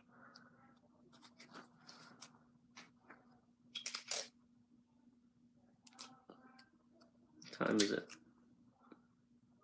It's 2:30, so I should when I get off of here, I should make some food. But yeah, when I move into my new place and stuff, well, I'll definitely do a stream. But I mean that could be a couple months, or that could be a couple weeks or even a month away. So I can't really give much in the way of a date on that one. This feels good though to finally put these all in bags and boards, because comics have been neglected for too long. I've had several evenly distributed piles around my room for many months, and I hadn't anywhere to put them up until now. And they can all finally go in their home.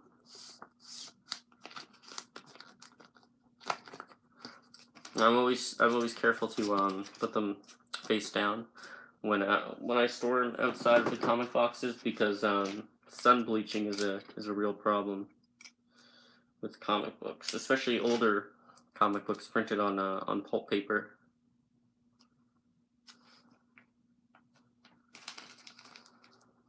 Like newsprint, as it's called.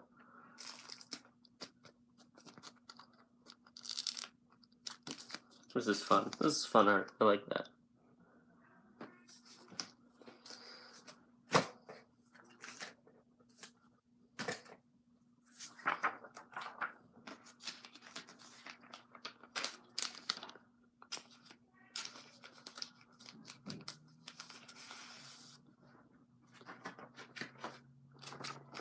Yeah.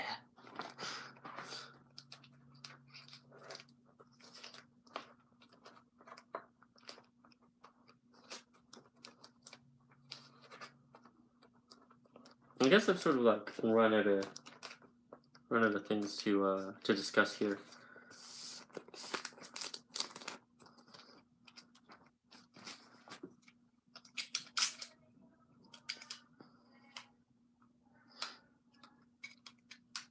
Who's your favorite mutant?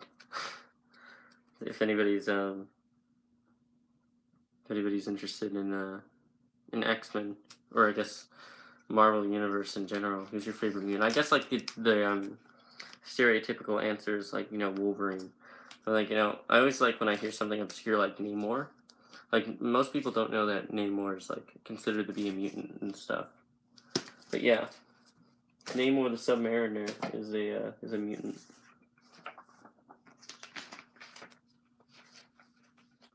Oh, cool.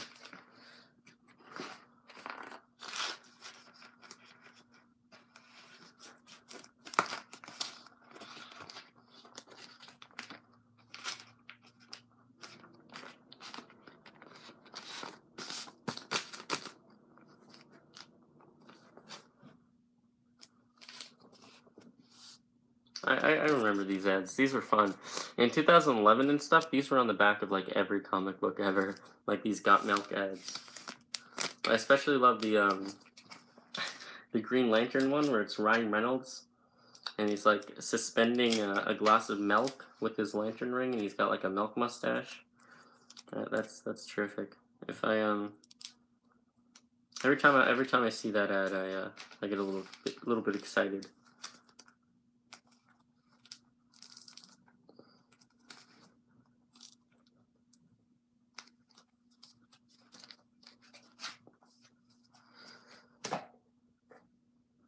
All right, so these are the last 6 books here.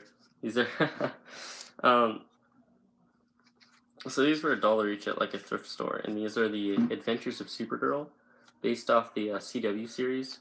But these actually look way more interesting than the series. Like I had a quick flip through, and there's like a bunch of alternate reality stuff that's really cool. A bunch of like Mindscape stuff. So hopefully it'll be a good time. The art's also really cutesy, which is kind of fun, depending on the tone of your comic.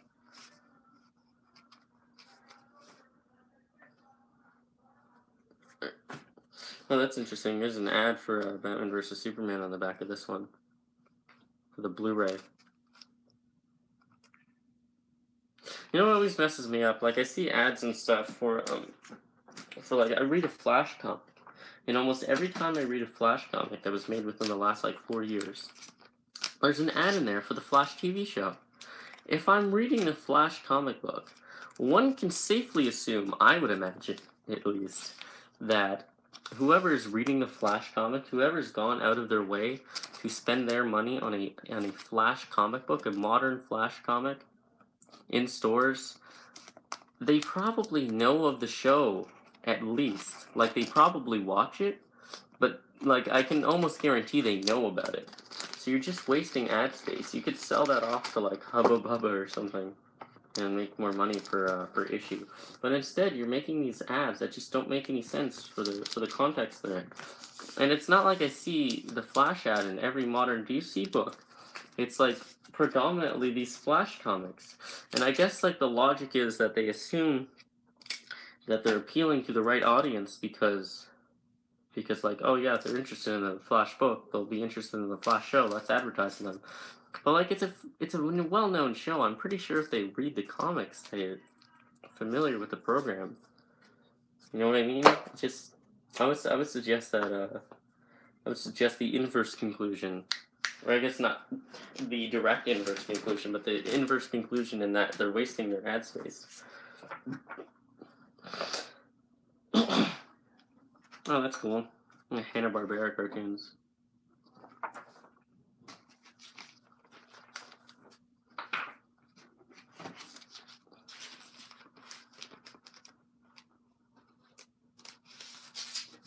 Guess on the CBS. So yeah, when so these were made during season 1 of Supergirl, so it was still a CBS series, but it's a CW series now. You know, same universes or same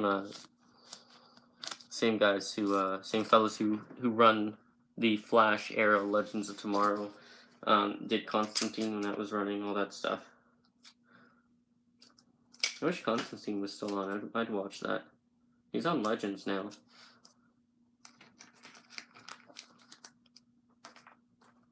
Constantine's just a guy who shows up now periodically in the universe to solve problems, magic-based problems, which I guess is cool. He's sort of like a nomad, and you know, whenever somebody has a magic problem, they call Constantine, or he just shows up unwanted. But yeah, I think that's a cool thing. I guess, like, you know, people weren't watching his show, so it wasn't feasible to keep it running. Yeah, this is like the alternate reality Mindscape thing. This is, yeah, that's cool.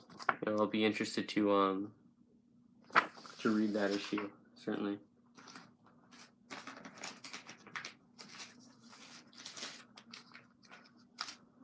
And there's a giant cat monster.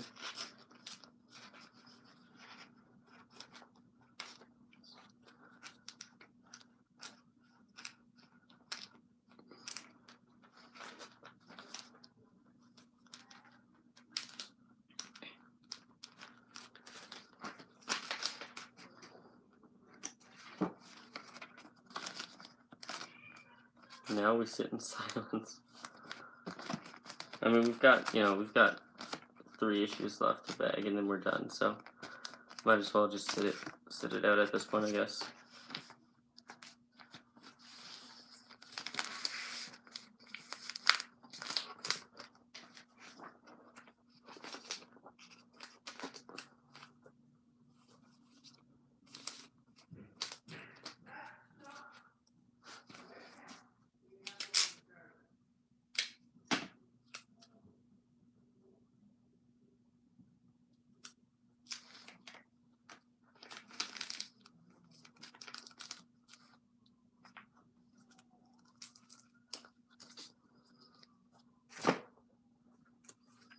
These covers are quite cool. A little bit abstract, but I like them. So I assume this the stream will become a video once it's over. It'll just be uploaded to the channel as a normal video. And I think it happens instantly. So I'm pretty sure like it uploads as it records. So that's cool. You don't have to wait for like 8 hours if you want to. You know, if you didn't get to watch the stream, but you still want to catch up later. God, why do I keep putting the comic in first? It's a bad idea. That's why I don't do it.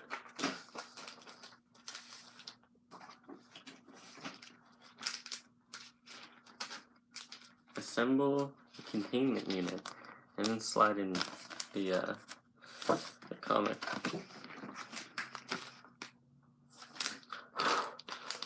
That's the problem with like these poly bags. These kind of the compound that these are made out of, not polyethylene, but some such compound. Because like if you drop them, they catch hair on the floor immediately and they don't let go. That's the problem with I guess having animals in general, though. The concept of having a pet is rather odd, I think. All right.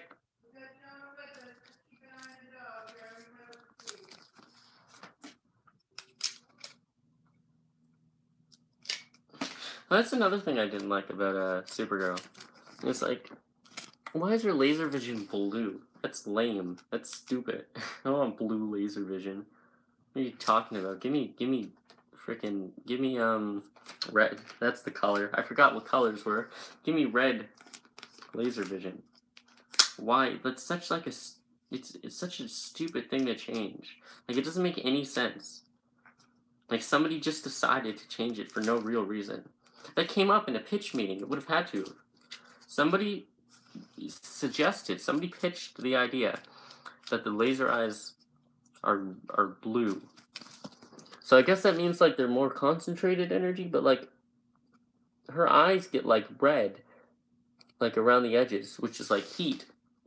But they spit blue. I guess that's technically hotter, but like it just nobody cares. You don't. The science doesn't. The science isn't important in the rest of the series. Why make the iconic thing the one thing you change? It doesn't make any sense. It's such like an insignificant change, and it's distracting. It's not even like I just hate the fact that it's changed. It's very distracting and takes you out of the show. Every time I see Kara shoot her blue laser vision, it takes me out of the show, because now I'm thinking about, you know, it being blue instead of red.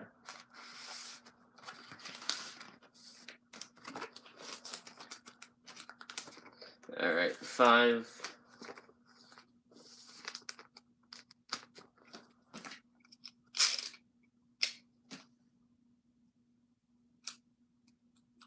I hate that as well. When you get like, especially when it tears, but when you put the tab in like the slightly wrong, slightly off, so it creates like an angle. God, I did it again on the other side. I was trying to compensate for the tendency as a result of the ridge created from my first mistake.